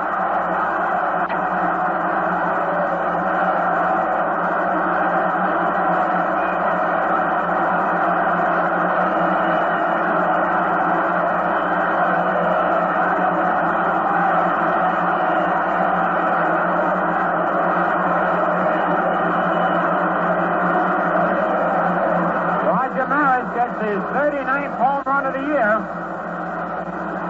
A tremendous drive just alongside the Yankee bullpen. Maris now has 104 runs batted in. Boy, he hit that curveball deep. The Yankees now lead 3-0. Home runs have accounted for all the runs. Here's Mickey Mantle, struck out, single to left. Pitch to Mickey, a foul at the plate, strike one.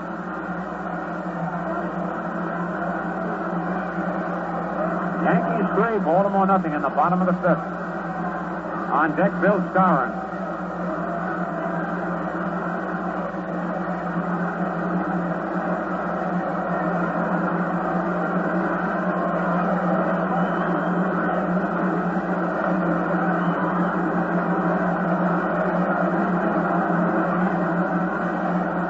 To Mickey, inside, ball one, 1-1.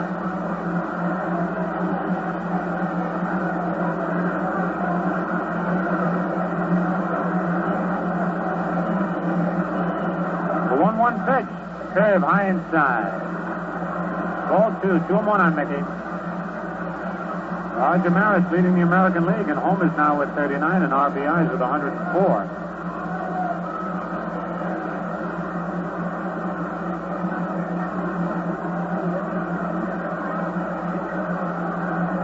Ready now for the 2-1 delivery.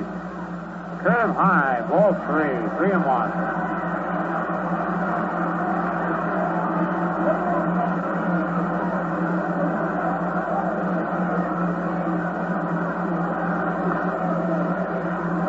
The 3-1 delivery, a swing and a miss, strike two, and Mickey really had a ripple at that pitch.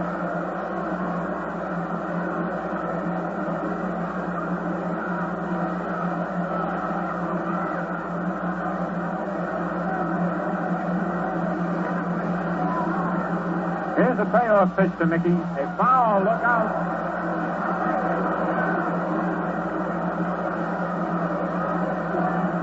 Foul right over our heads.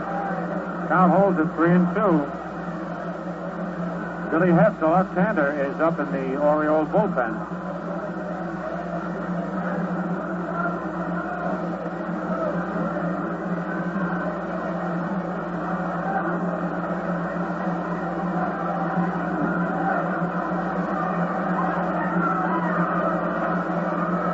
Barber ready. Again, the 3-2 delivery. Foul at the plate. Ball hit off Triandos' foot.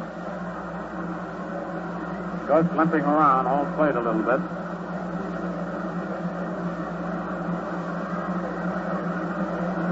Three balls, 2 strikes on Mickey Mantle, 1 out and nobody on. Yankees leading 3-0 here in the bottom of the 5th inning.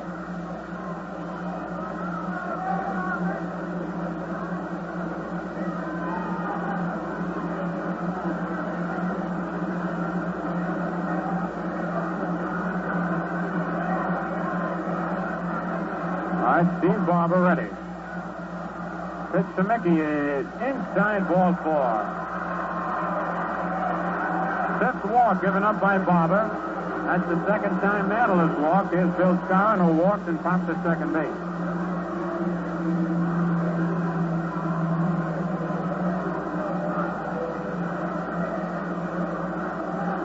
That was Mickey's 107th walk of the year. Here's a stretch by Barber. Pitch to Skowron is a foul. Back, strike one.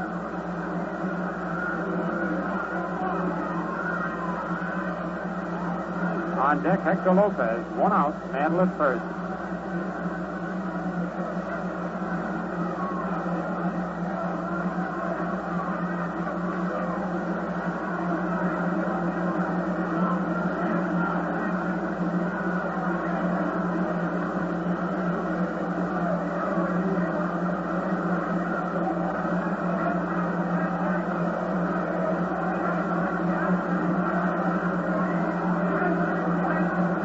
With a short lead off first. Drop ball holding him on. Fastball in there, strike two ball, 0-2.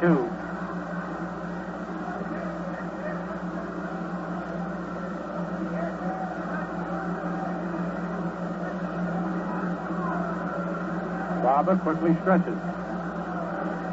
Curve popped in the air. The second baseman, Marv Breeding, going back. Mantle's running. It's only one out. It'll be an easy double play. Mantle's around second. Breeding throw to Jopo, doubles him off.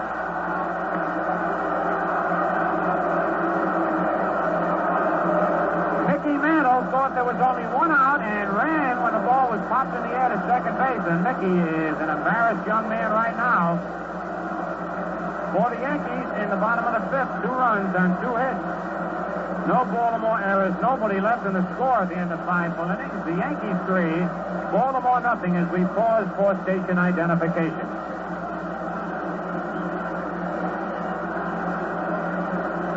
Yankee baseball, yours exclusively over Quality Modern, WOKO in Albany, New York. WOKO time 27 minutes before 10 o'clock.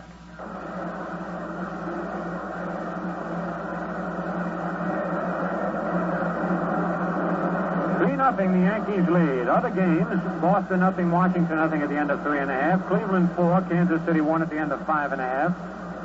Chicago failed to score in the top of the first. The Tigers are batting. Phillies nothing, Milwaukee nothing at the end of an inning and a half. Pittsburgh 1, Cincinnati nothing at the end of an inning and a half. Dodgers beat the Cubs this afternoon 5-4. And the Giants lead St. Louis 1-0 at the end of 2. Remember the New York Football Giants open defense of their conference title at home on Sunday, October 16th at 2:05 p.m. Doesn't seem like it, even despite all the baseball activity still before us. And this exciting pennant race, that football is right on our tail.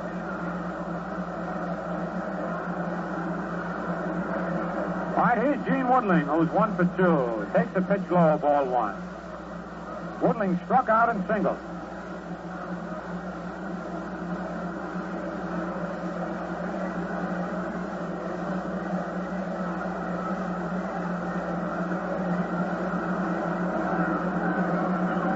Up by Whitey. Pitch is on the outside corner. 1-1.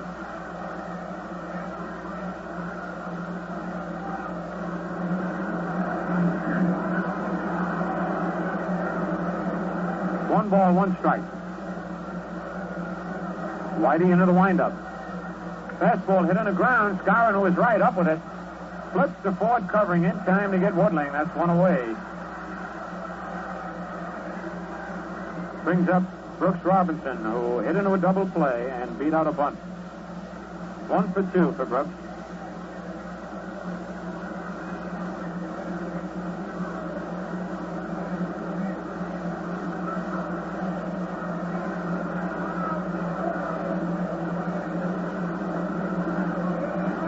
On deck, Walt Jopo.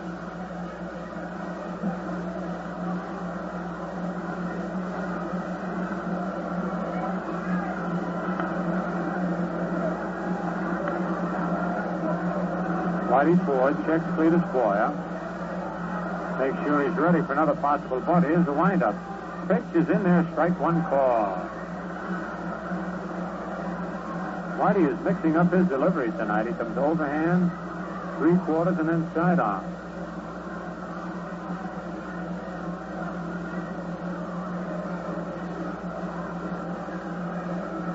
One-strike pitch. Fastball popped into short center field. Mantle moving in under it and makes the catch. That's two ways. Brings up Walt Dropo. Dropo pops to second and bounced to short.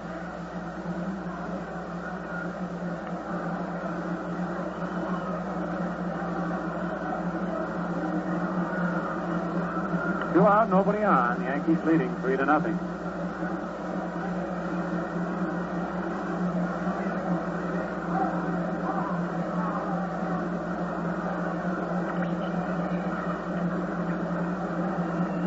Whitey's first pitch to Dropo, low inside, ball one. On deck, Ron Hanson.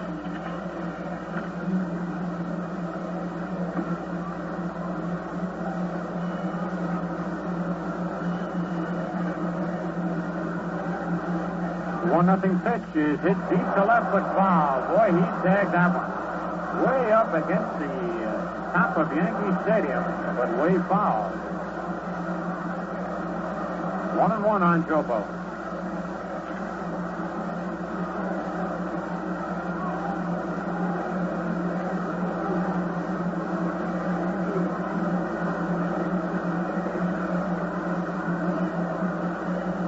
Whitey into the windup. Fastball hit high in the air to short left field. Kubek back. Lopez in. Kubek under it and makes the catch for the out. So for Baltimore in the top of the sixth inning, no runs, no hits, no Yankee errors, nobody left in the score at the end of 5.5 innings. New York 3, Baltimore 0. Right now, fans, here's a mighty good suggestion. Next time you eat out and treat yourself to a thick, juicy steak, why not go a little bit further? Treat yourself to the big, big taste of Valentine Ale with your steak. The big, big taste that's so good any time, but especially good at mealtime. Now, here's a refreshing, deeply satisfying taste that's an exclusive with Valentine Ale because the big, big taste comes from Brewer's Gold. And Valentine Ale is the only drink in the world that's brewed with Brewer's Gold. Now, you'll find you really get a drink that's more than a thirst quencher, different than any beer, when you enjoy the big, big taste with fine food. So ask for Valentine Ale with your lunch or dinner and discover what a difference an ale makes. Hector Lopez, who homers in the fourth inning, will lead off for the Yankees here in the bottom of the sixth. Lopez struck out his first time at bat in the second inning.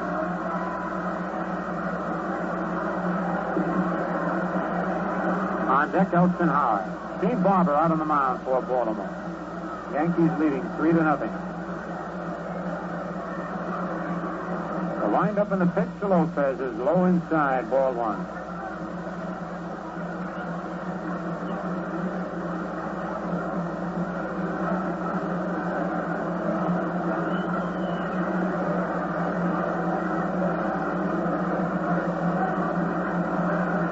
The 1-0 pitch is low, ball 2-0.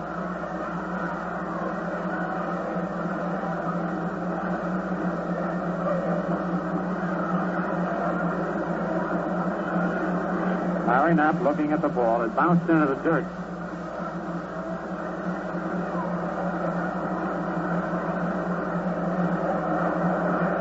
Little action in the stands.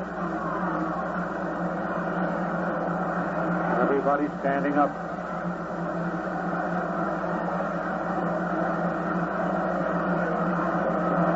Police have it well in hand, though, very quickly. Hector Lopez stepped out of the batter's box to get a look. Now he's back in, ready to go. The 2-0 pitch.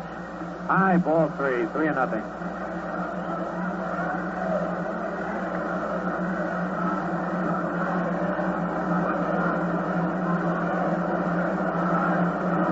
Here's a 3-0 delivery. Strike call. Fastball down the middle. Lopez steps back to talk to Larry Knapp.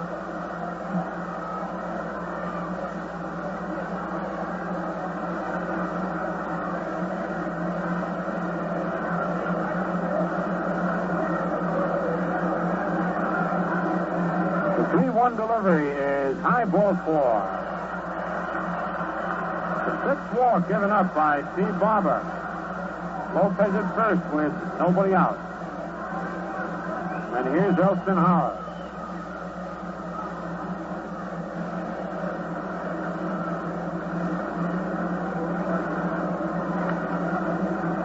Howard walked and bounced to the shortstop. Stretched by Barber.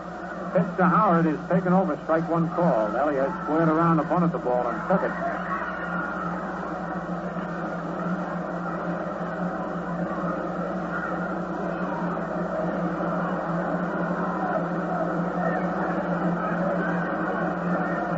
Lopez leading off first. Pitch is hit in the air to center field. Busby is moving in under it. He's got it. That's one away.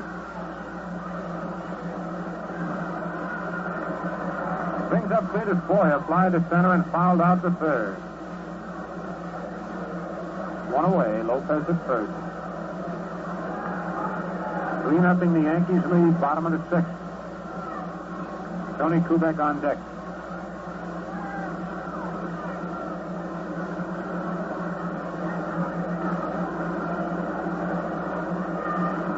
To Boyer is a curve high, ball one.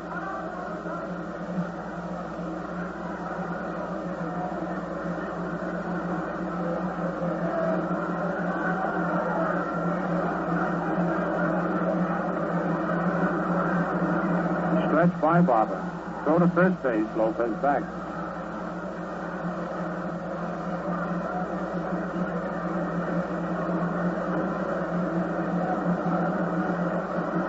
Barber steps again.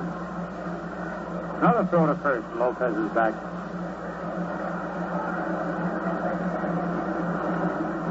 Left-hander picked off Bobby Richardson in the bottom of the first after Bobby had walked. So the Yankees are kind of on the alert now for his pick-off move. 1 ball, no strikes on Boyer. The pitch is hit to short center field. That's a base hit.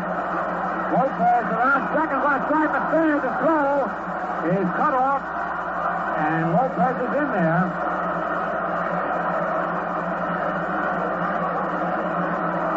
Hector Lopez goes from first to third on a broken bat single to short center field by Cletus Boyer.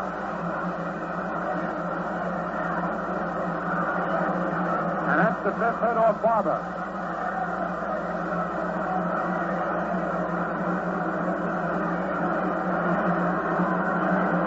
That'll bring up Tony Kubek, who bounced to second and struck out. Giandos out on the mound talking with Barber. The Yankees lead 3-0, and they're threatening again with runners at first and third and only one out.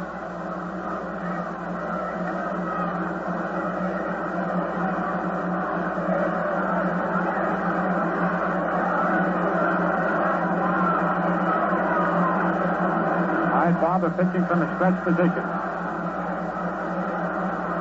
Pitch to Kubek is a ground ball back to the box, and he goes to second base, and they're not going to get the double play. And Kubek trying for second base on the overthrow, and he's in there.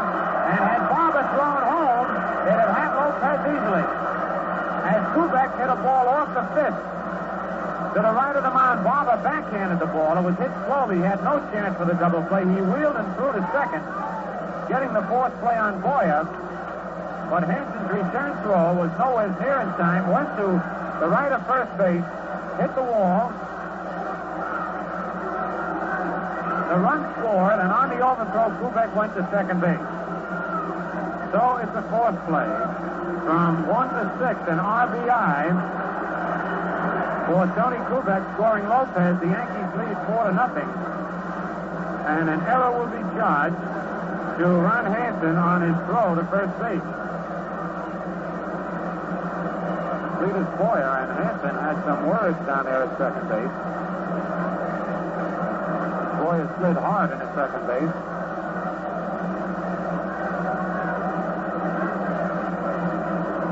All right, Kubek is at second with 2 away, 1 run in. The Yankees lead 4-0. Whitey Ford the batter. Whitey struck out and bounced to short.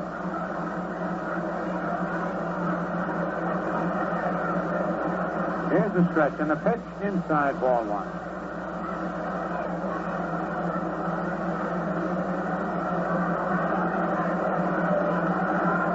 Had the ball been hit harder, Barber would have had a double play, but it was hit so slow that Hanson's return interference throw wasn't close to getting Kubek. Pitch low, ball 2-0.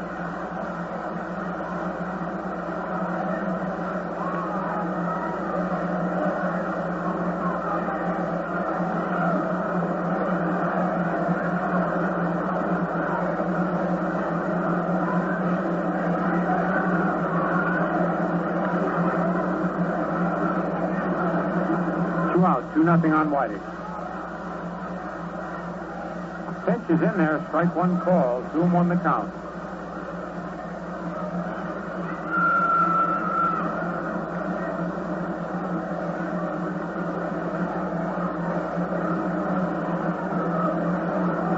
Barber set.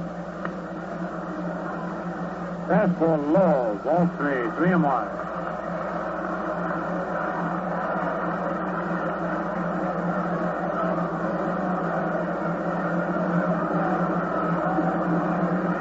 On deck, Bobby Richardson.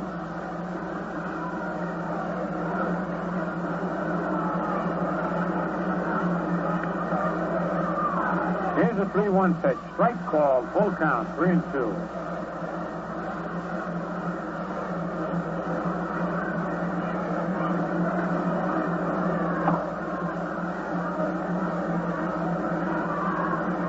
Kubek at second with 2 away.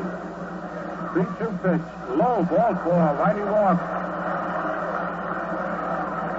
And that's the 7th walk given up by Barber. Ford picks up his warm-up jacket on the way down to first base.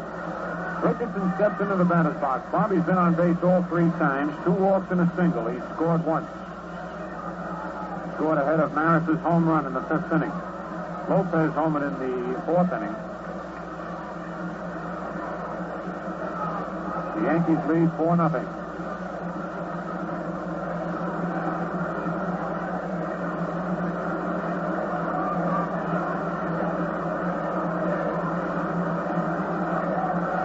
Stretch by Barber. Pitch to Richardson. It's a ground ball to third. Brooks Robinson bobbles it. Up with it and stepping on the bag, laying flat on his back. He reached out with his foot and touched third base for the unassisted force play. The ball scooted underneath Robinson's glove. And as he reached back for it, he just kicked out with his right foot and stepped on third base. Forcing Kubek so for the Yankees in the bottom of the 6th inning. 1 run on 1 base hit, 1 Baltimore error, and 2 men left. And the score at the end of 6 full innings, the Yankees have 4 runs on 5 hits, no errors, and Baltimore no runs on 5 hits and 1 error. Jim Pisoni is coming out of the Yankee bullpen to move out to left field for defensive purposes.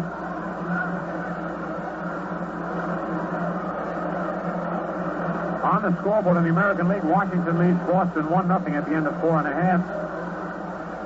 Cleveland leads Kansas City 4-1 at the end of 7.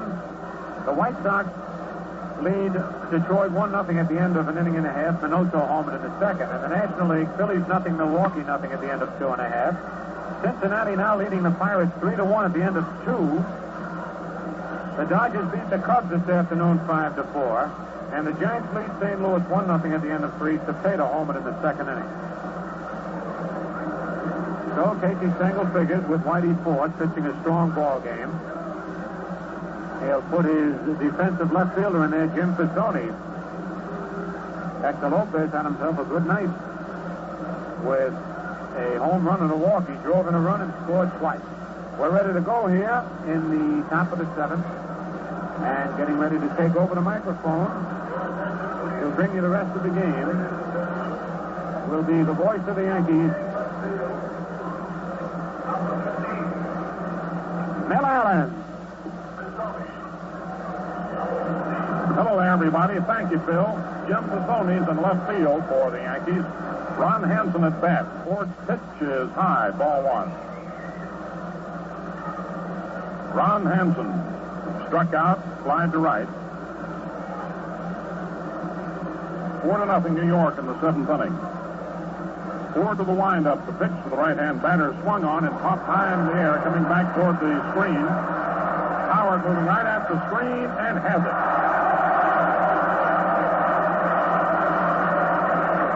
Hanson fouls out to Howard.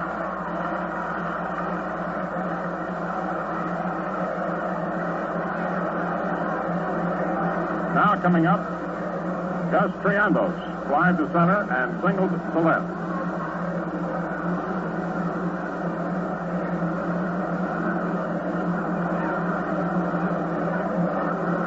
Ronnie Hanson and Clete Boyer are exchanging words from dugout to third still.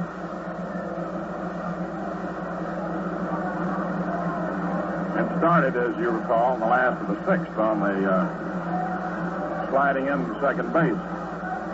Forward to the windup, the pitch to Triandos, outside, ball one.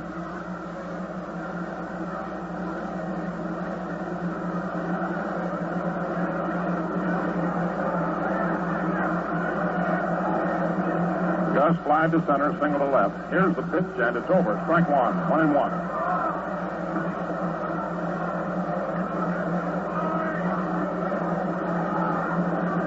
Gus Triandos batting .261. A 1-1 count. Forward into the windup and the pitch. Swung on, some foul ball out of play to the right of the plate. Dropping out of the upper deck downstairs, almost hit a bender. 1 ball, 2 strikes. Don't hit that man. I can see what he's bended.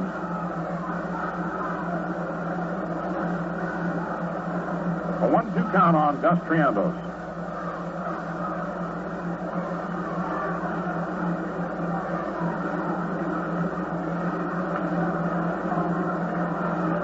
Whitey goes to the windup. Here's the pitch, and it's outside. Ball 2, 2-2.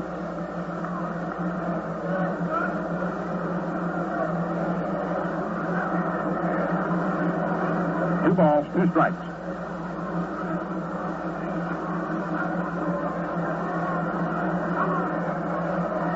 Swings to the windup. Round comes the left arm. The pitch swung on and fouled back to the screen. The count remains 2-2.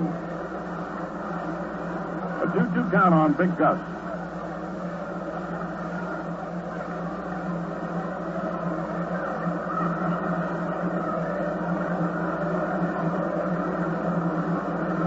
Outfield about straight away.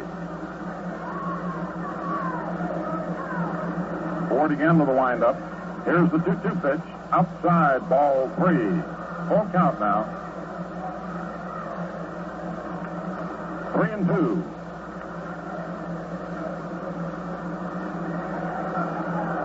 Jim Busby's on deck.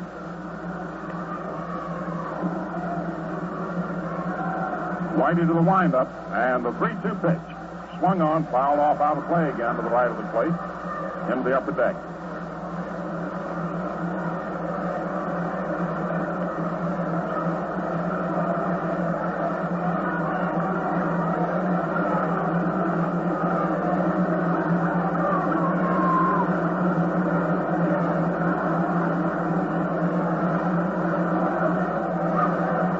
The 3-2 pitch.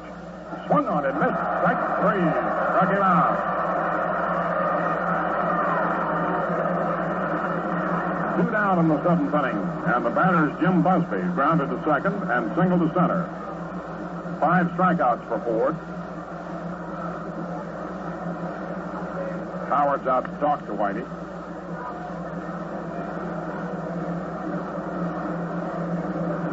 Asked him something. Whitey looked into the Yankee dugout and with a hand signal indicated something in the negative. He's to the windup and the pitch to Busby. Inside, ball 1. Marv Breeding on deck. Yankee bullpen is working. Now the 1-0 pitch. Swung on, supply ball into center. Mantle moving in under it, and he hits, and the side's retired. No runs, no hits, no errors, no one left on. And at the end of 6.5 innings, New York 4, Baltimore nothing.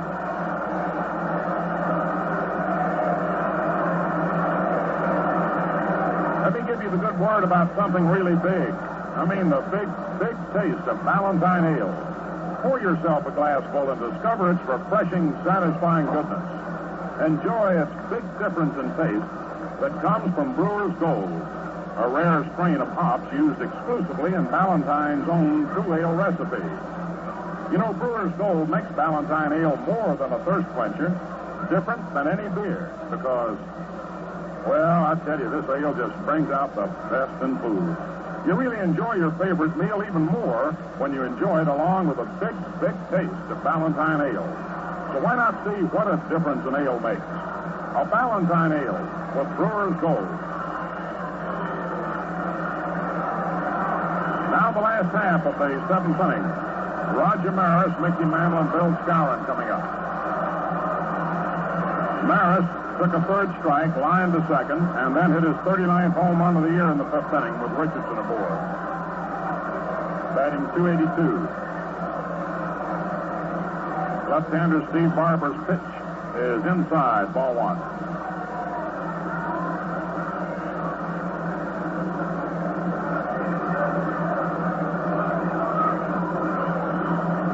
The left-hander again to the windup, and the pitch in there, strike one, 1-1.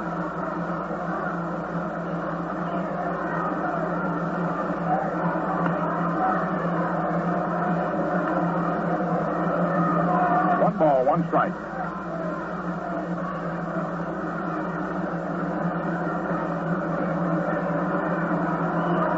The 1-1 delivery.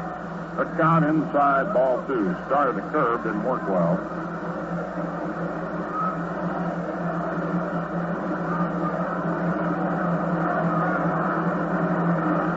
Now the 2-1 delivery on its way. Maris swings and grounds it out towards second. Breeding is right up with it. Throws on to first in time. One away. Mickey Mantle coming up. Struck out. Single to left and walked. Hitting .281.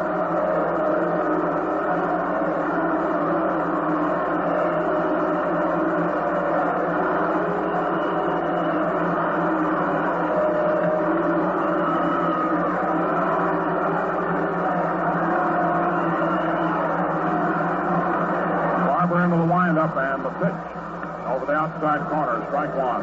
0-1.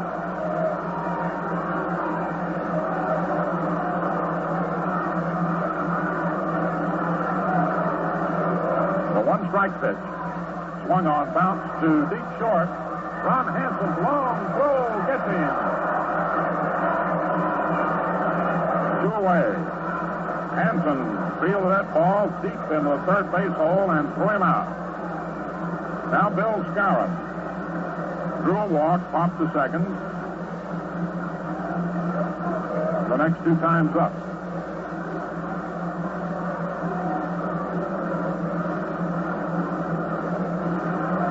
Two outs. Here's the pitch to the Moose, swung on and fouled off to the right of the plate, out of play.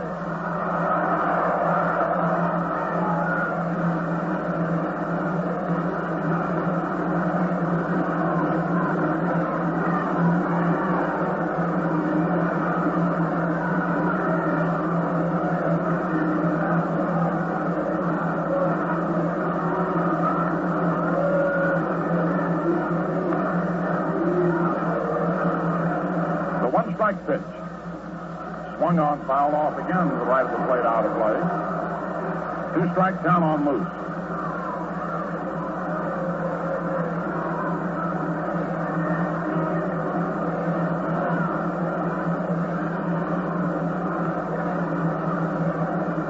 No balls, two strikes.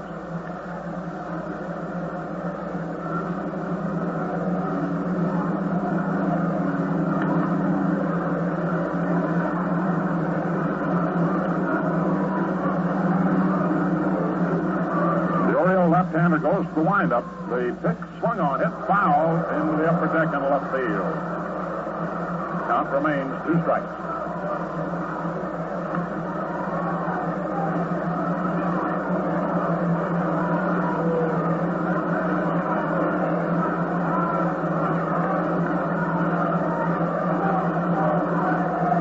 Steve Barber taking his time.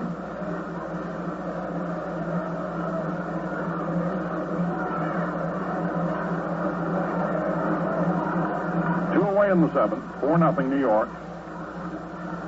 Now the left-hander goes to the windup, and the pitch is high, ball one.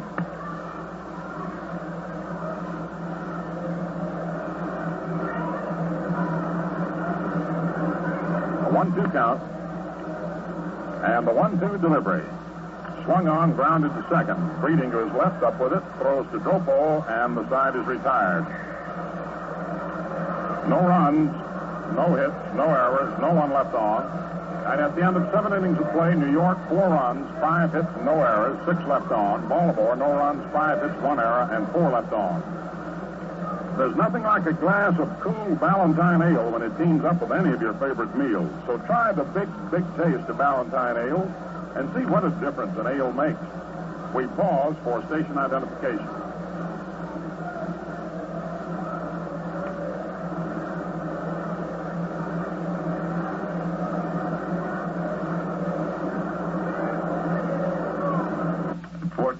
On your radio dial. This is Quality Modern, WOKO in Albany, New York. 30 seconds past 10 o'clock.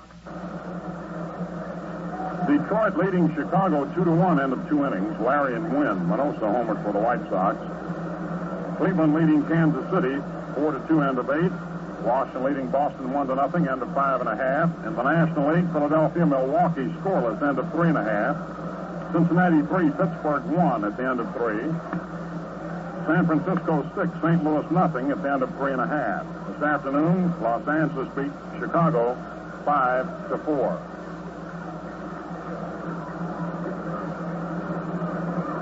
Marv Breeding will be first up in the 8th inning, and then Dave Philly will pinch hit for Steve Barber.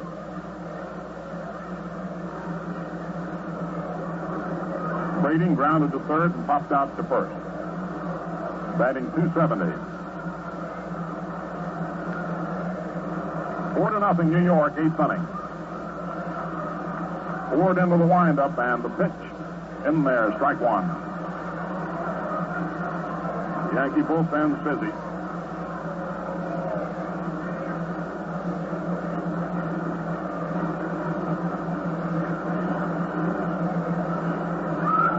Whitey swings to the windup. Round comes the left arm. The pitch is a slow curve. Bounce toward third. Up with it is Boyer on a short hop. Throws to first in time on a good play. One away. And Dave Philly will bat for Steve Barber, switch hitter. He'll bat right-handed against Ford. Hitting .300 for the Orioles, 6 for 20.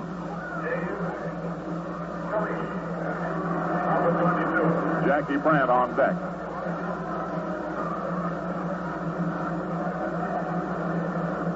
Ford to the windup, and the pitch. Fastball is bounced toward second. Richardson takes it, throws over to first in time, and they're 2 away. Now up comes Jackie Brandt. Single to left and fly to left twice. Batting .262. New York 4, Baltimore nothing.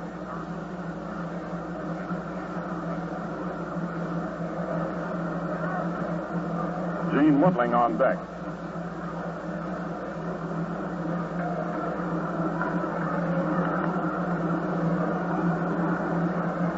Whitey goes to the windup, and the pitch just outside, ball one.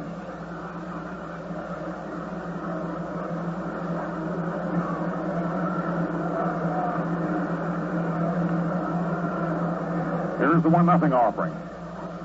It's over, strike one, slow curve. 1-1 count.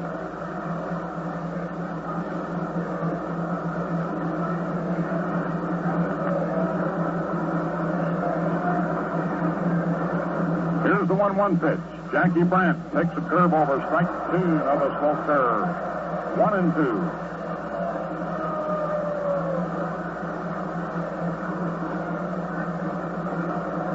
One ball, 2 strikes, 2 outs. And the 1-2 pitch. Fastball is hit in the air out into right center. Maris moves over, waiting, and makes the catch, and the side is retired. No runs, no hits, no errors, no one left on, and at the end of 7.5 innings, New York 4, Baltimore nothing. We'll have a new pitcher for the Orioles when we come in the last of the eighth. The paid attendance tonight is 49,217. An overall total, including servicemen admitted free, of 50,332. Coming into baseball ball tomorrow, number 28. Skinny Brown is coming in to pitch.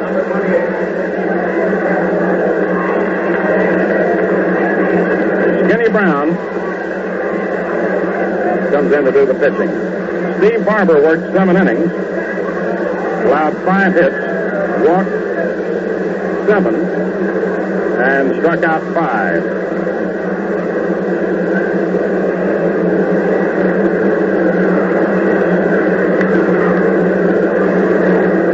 Good crowd out here tonight, and a lot of folks from out of town. You know, there was some fellow in Cleveland. We were televising, and he kept hollering at me. He had a Yankee cap on in Cleveland. I don't know where he was from, whether it's Buffalo or Jamestown or somewhere. It could have been anywhere along in there. But he kept hollering him downstairs. He wanted to come up and see us, told him to come up. He never did make it. We never did get to see him. Maybe he'll come up and see us here at Yankee Stadium. That'd be good. I hope he didn't wait at one entrance and we came up another, huh? If you did and you're listening in, send us a wire and we'll tell you what happened. Jim Fasoni leads off in the last of the eighth. Skinny Brown, making his 28th appearance, has won 11 and lost 5.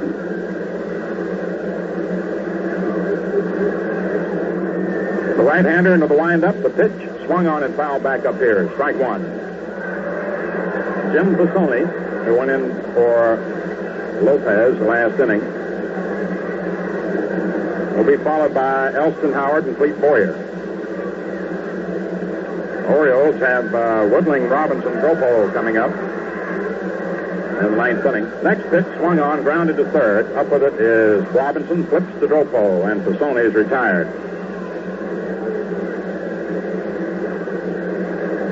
Elston Howard drew a walk, grounded to short, and flied to right center.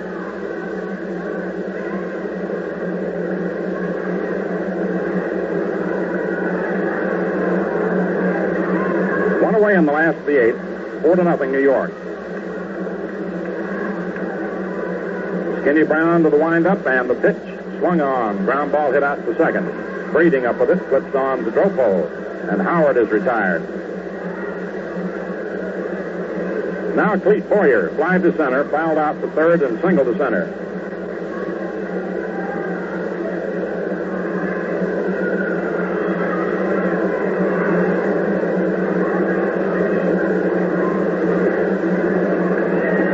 Right-hander Skinny Brown in relief of Steve Barber. Goes to the windup, and the pitch. Inside, ball 1.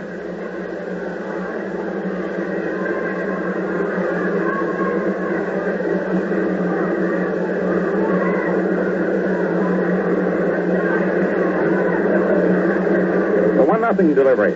Inside, ball 2, 2-0.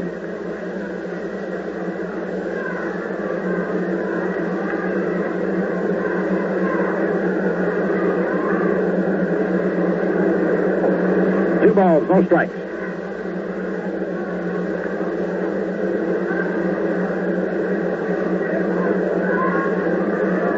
Here's the 2-0 pitch.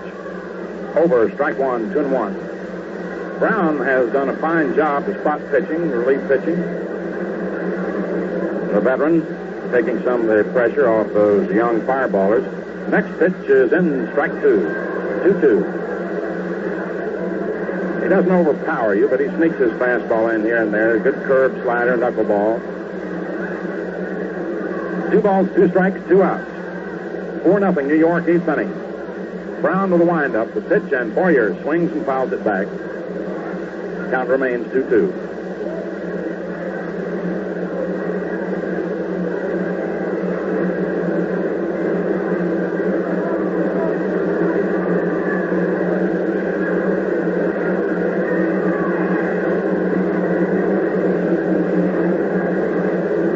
windup and the 2-2 pitch. Knuckleball fouled upstairs. Count remains 2-2.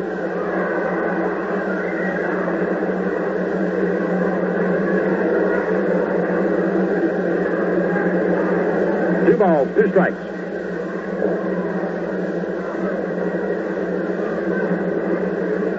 There's a little fella down there with a baseball uniform on. Here's the pitch, low into the dirt. I bet he's not more than 7 or 8 years old. Got on a Yankee uniform. One modeled after it. Right behind the screen. Hoping one day he'll be on the other side of the screen. The payoff pitch. Swung on, bounced to third. Brooks Robinson takes it, throws on over to first in time, and the side's retired.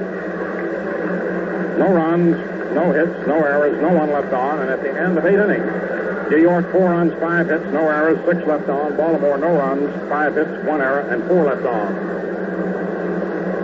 Elsewhere in the American League, at the end of 3 innings, Detroit 2, Chicago 1. Larry against Wynn. Minosa homered in the second.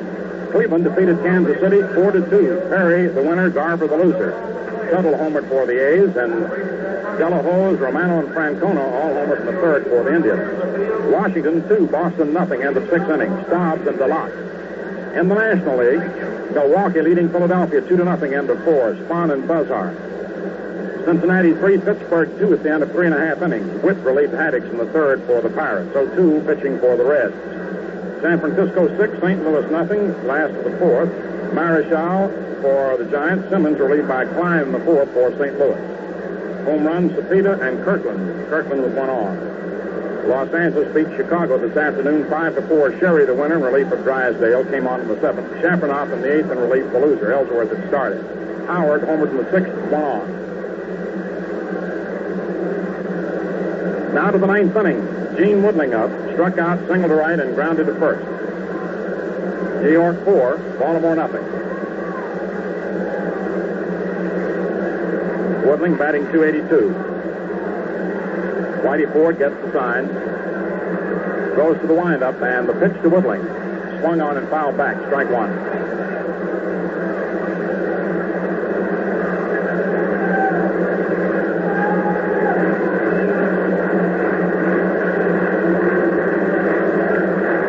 Balls, 1 strike. Now the windup and the pitch. Low outside, ball 1, 1-1.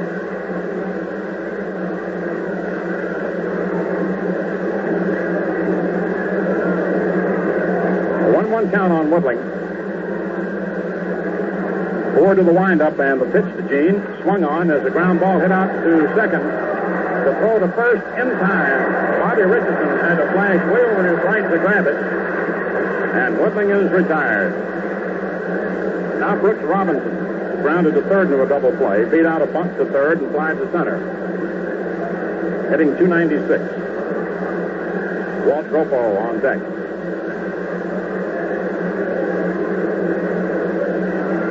One out in the 9th inning. 4-0 New York. Forward to the windup and the pitch to the right-hand batter. Swung on and missed. Strike 1. He took a good swing.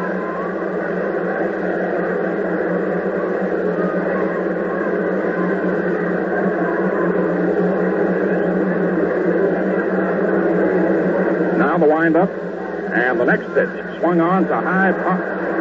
Back to first. Skowron drifts over in foul ground and makes the catch, and they're 2 away. 2 outs in the 9th inning. And here now is Walt Gropo. Pops to second, grounded to short, and pops to short. Ron Hanson on deck.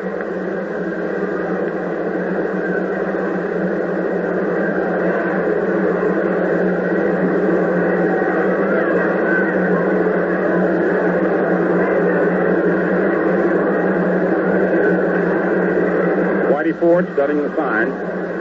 Goes to the windup and the pitch to Gropo. Swung on and fouled off to the left of the plate. Strike 1.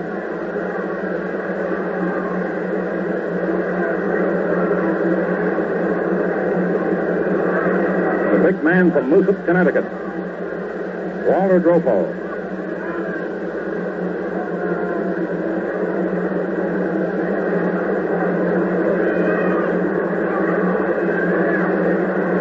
gets the sign, goes to the windup. Here's the pitch. Dropo swings and hits a base hit by short into left center. Mantle up for the ball, tosses back in. Ford had retired 14 men in a row. And Dropo singles with 2 out in the ninth, bringing up Ron Hanson. We're going to have a runner for Dropo. Albie Pearson running for Walt Dropo. After Busby had singled in the 5th inning, following Triando's single, Ford had retired 14 men in a row until the base hit. Pitch to Hanson, outside, ball 1.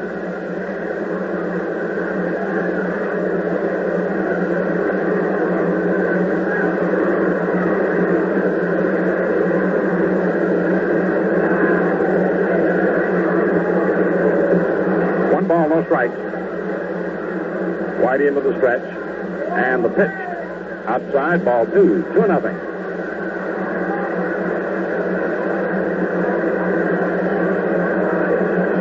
Two balls, no strikes. Triandos on deck. And the next pitch. In there, strike 1, 2-1.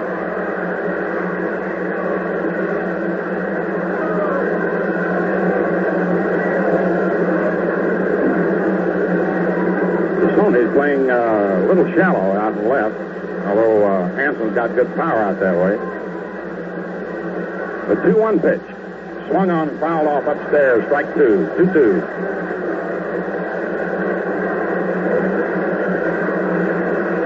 Two balls, 2 strikes, 2 outs. 9th inning, 4-0 New York. Albie Pearson on first base. Gus Triandos on deck.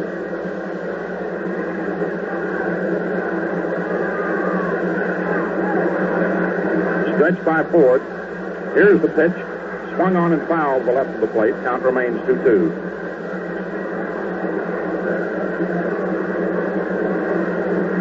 Pearson returns to first.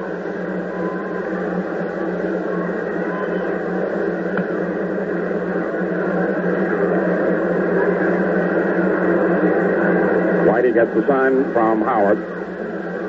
Into the stretch. Throw to first base. Pearson's back.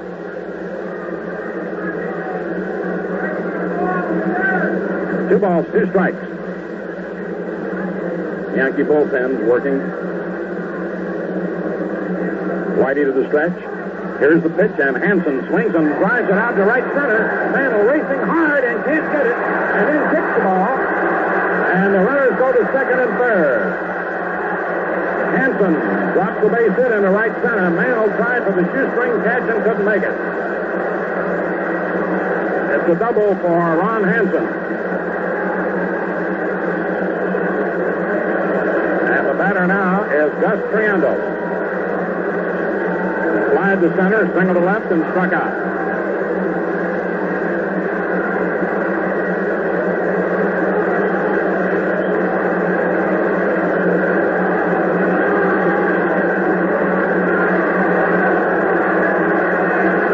Big Gus awaits the pitch. Here it is. High, ball 1.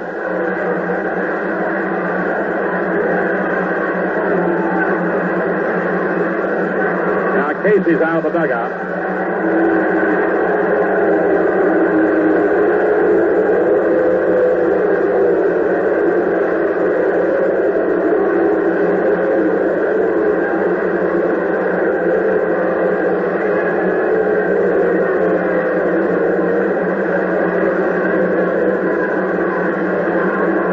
Casey out to the mound, talking now with Ford and Howard.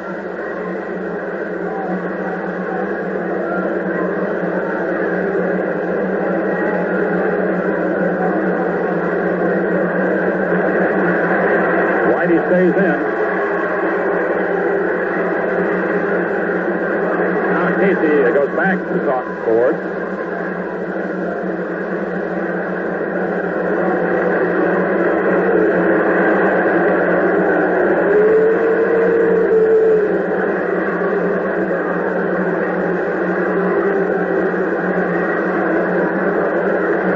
Runners on second and third. The windup by Ford, the pitch to Triandos. Outside, ball 2. 2-0.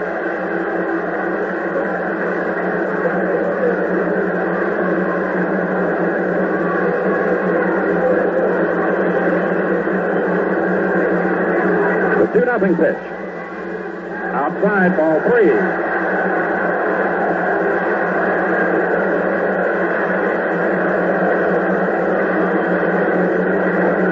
So with 2 outs in the ninth, 2 base hits, and a 3-0 count on Gus Triandos.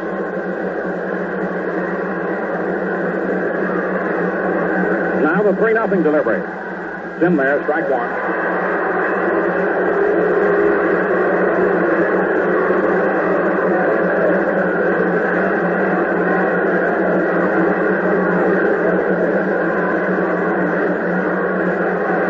The windup, and the pitch is outside, ball 4, and the bases are loaded. And Casey's out of the dugout. That's all for Ford. First man he's walked in the game.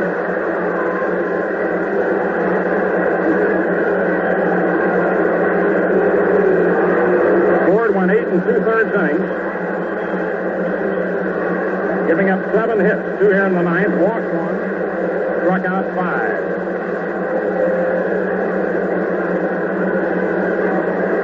We'll have a runner for Triandos. It'll be Gene Stevens.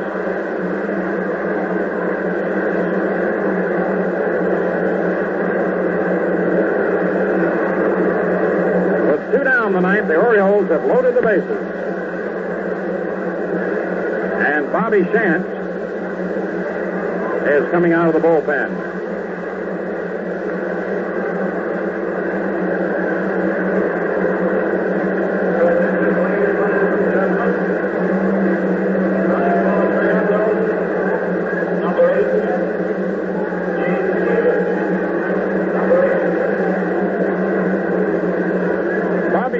Coming on for the 39th time this year. Ford pitched great balls, so 2 out in the ninth, 2 base hits and a walk. The Orioles have the bases jammed.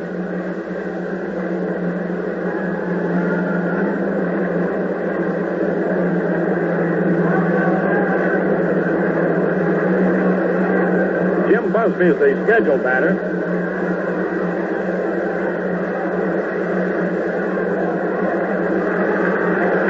Whitey leads.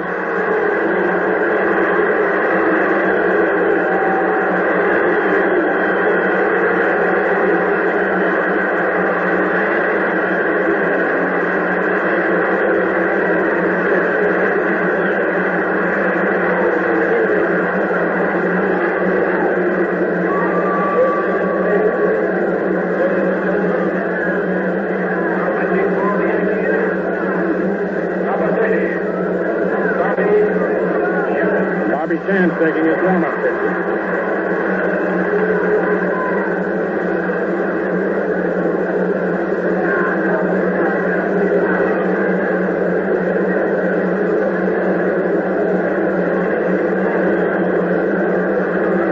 Albie Pearson is on third, running for Dropo.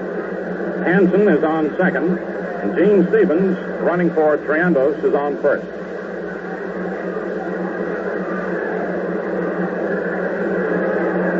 Jim Busby moves to the plate, grounded to second, single to center, and fly to center.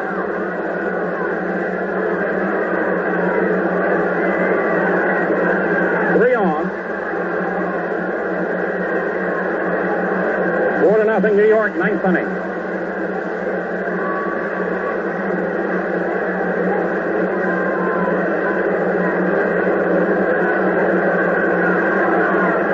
Chance gets the sign. 3 men lead away. Here's the pitch. Strike 1. 0-1. Pearson on third, Hanson on second, and Stevens on first. Buzz to the batter, and Mark Breeding on deck.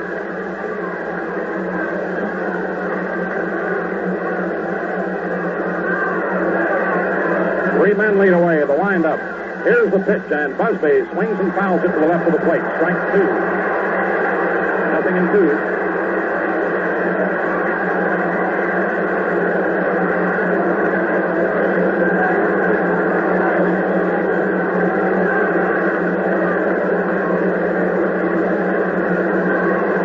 Howard goes out now to talk to Bobby Shantz. A 2-strike count on Busby.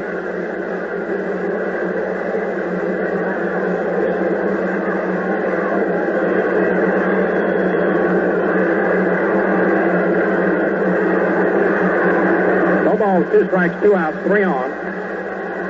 3 men lead away. The windup. Here's the pitch. High, ball 1, 1-2.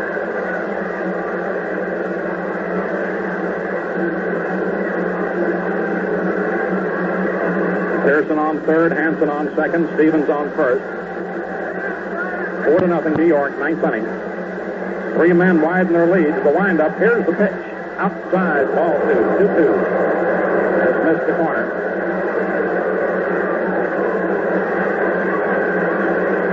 More tantalizing moments in this hot pennant race.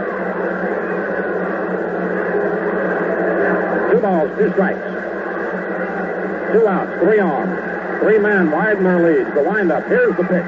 Swung on. A ground ball hit down foul. Foul ball.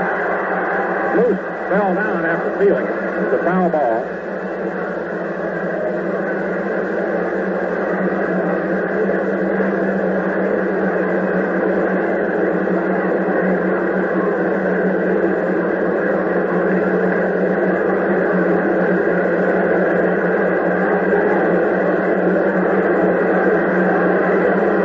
Pearson on third, Hanson on second, Stevens on first.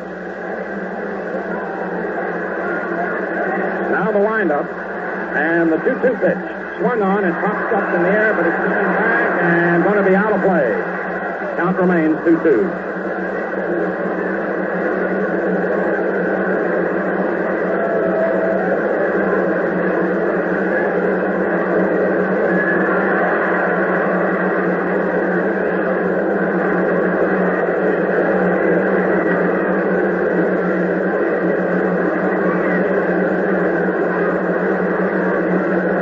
Count on Jim Busby.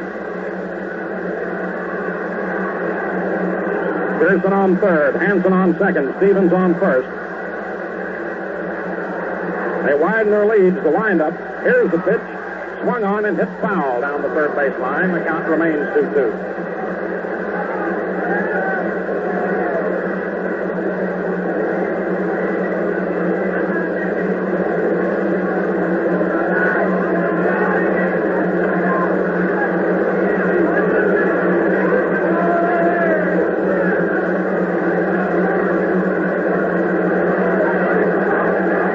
Hanson, Stevens on third, second, and first. They lead away. The windup. Here's the pitch. Swung on to base hit into center. Scoring Pearson. Here's Hanson around third. He comes in to score, and it's 4-2.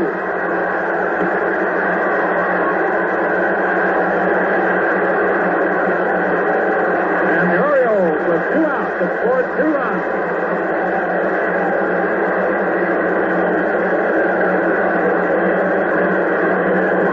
The batter now is Marv Brady.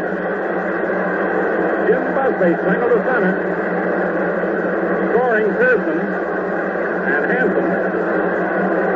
Stevens stops at second. The batter is Marv Brady. Right-hand hitter. Here's the pitch. It's in there, strike 1. Brady grounded to third, Foxx to first, and grounded to third. A 2-out rally by the Orioles. Chance for the stretch. Here's the pitch. Swung on and missed. Strike 2. Ruffing and 2.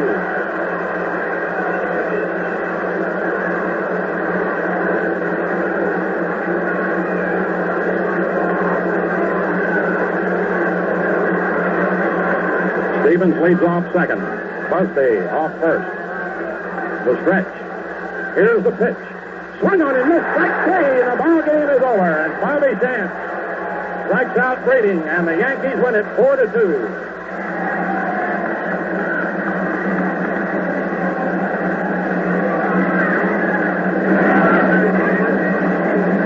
332 sitting through the opener in this big 4-game series tonight. Watch this one end with a very climactic finish as the Yankees win it 4-2. For the Yankees, 4 runs, 5 hits, no errors. For the Baltimore Orioles, and they put on a real old-fashioned Oriole finish, 2 runs, 8 hits, and 1 error. The winning pitcher was Whitey Ford, whose record now stands at 10-9. The loser was Steve Barber. It's his 6th defeat. He has won 10. Ford pitched brilliantly for 8 2/3 innings, and then had to be relieved by Chance. Whitey gave up 7 hits, walked 1, struck out 5. The 2 runs were charged to him here in the top of the 9th. Chance came on and pitched to 2 men. One was a single to Busby, and then he retired greeting on 3 pitches, striking him out to end the game. Barber, in his losing cause, pitched 7 innings. 4 runs scored against him were all earned. Gave up 5 hits. He walked 7, and he struck out 5. Skinny Brown, who came on in relief, pitched 1 inning, and he retired the 3 batters necessary. 2 home runs in the game by Roger Maris and by Hector Lopez. Maris's was his 39th of the year. Came in the 5th inning with 1 man on, and it was a prodigious wallop back into the Yankee bullpen. And Lopez hit to the opposite field just inside the right field foul line for his 9th home run of the year. A play that Jackie Brandt leaped for it, and it bounced off the top of his glove into the right field stand. Big crowd down here in front of us is one of the fans trying to pick a ball off the top of the screen that didn't bounce back into foul territory behind home plate. And right now, finally come up with it.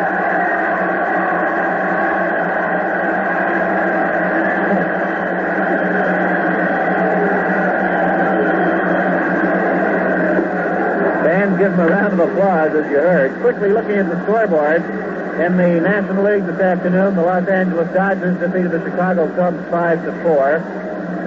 In action tonight, at the end of 5, Milwaukee 3, Philadelphia nothing, and at the end of 4, Cincinnati 3, Pittsburgh 2. And at the end of 3, San Francisco 1, St. Louis Cardinals nothing.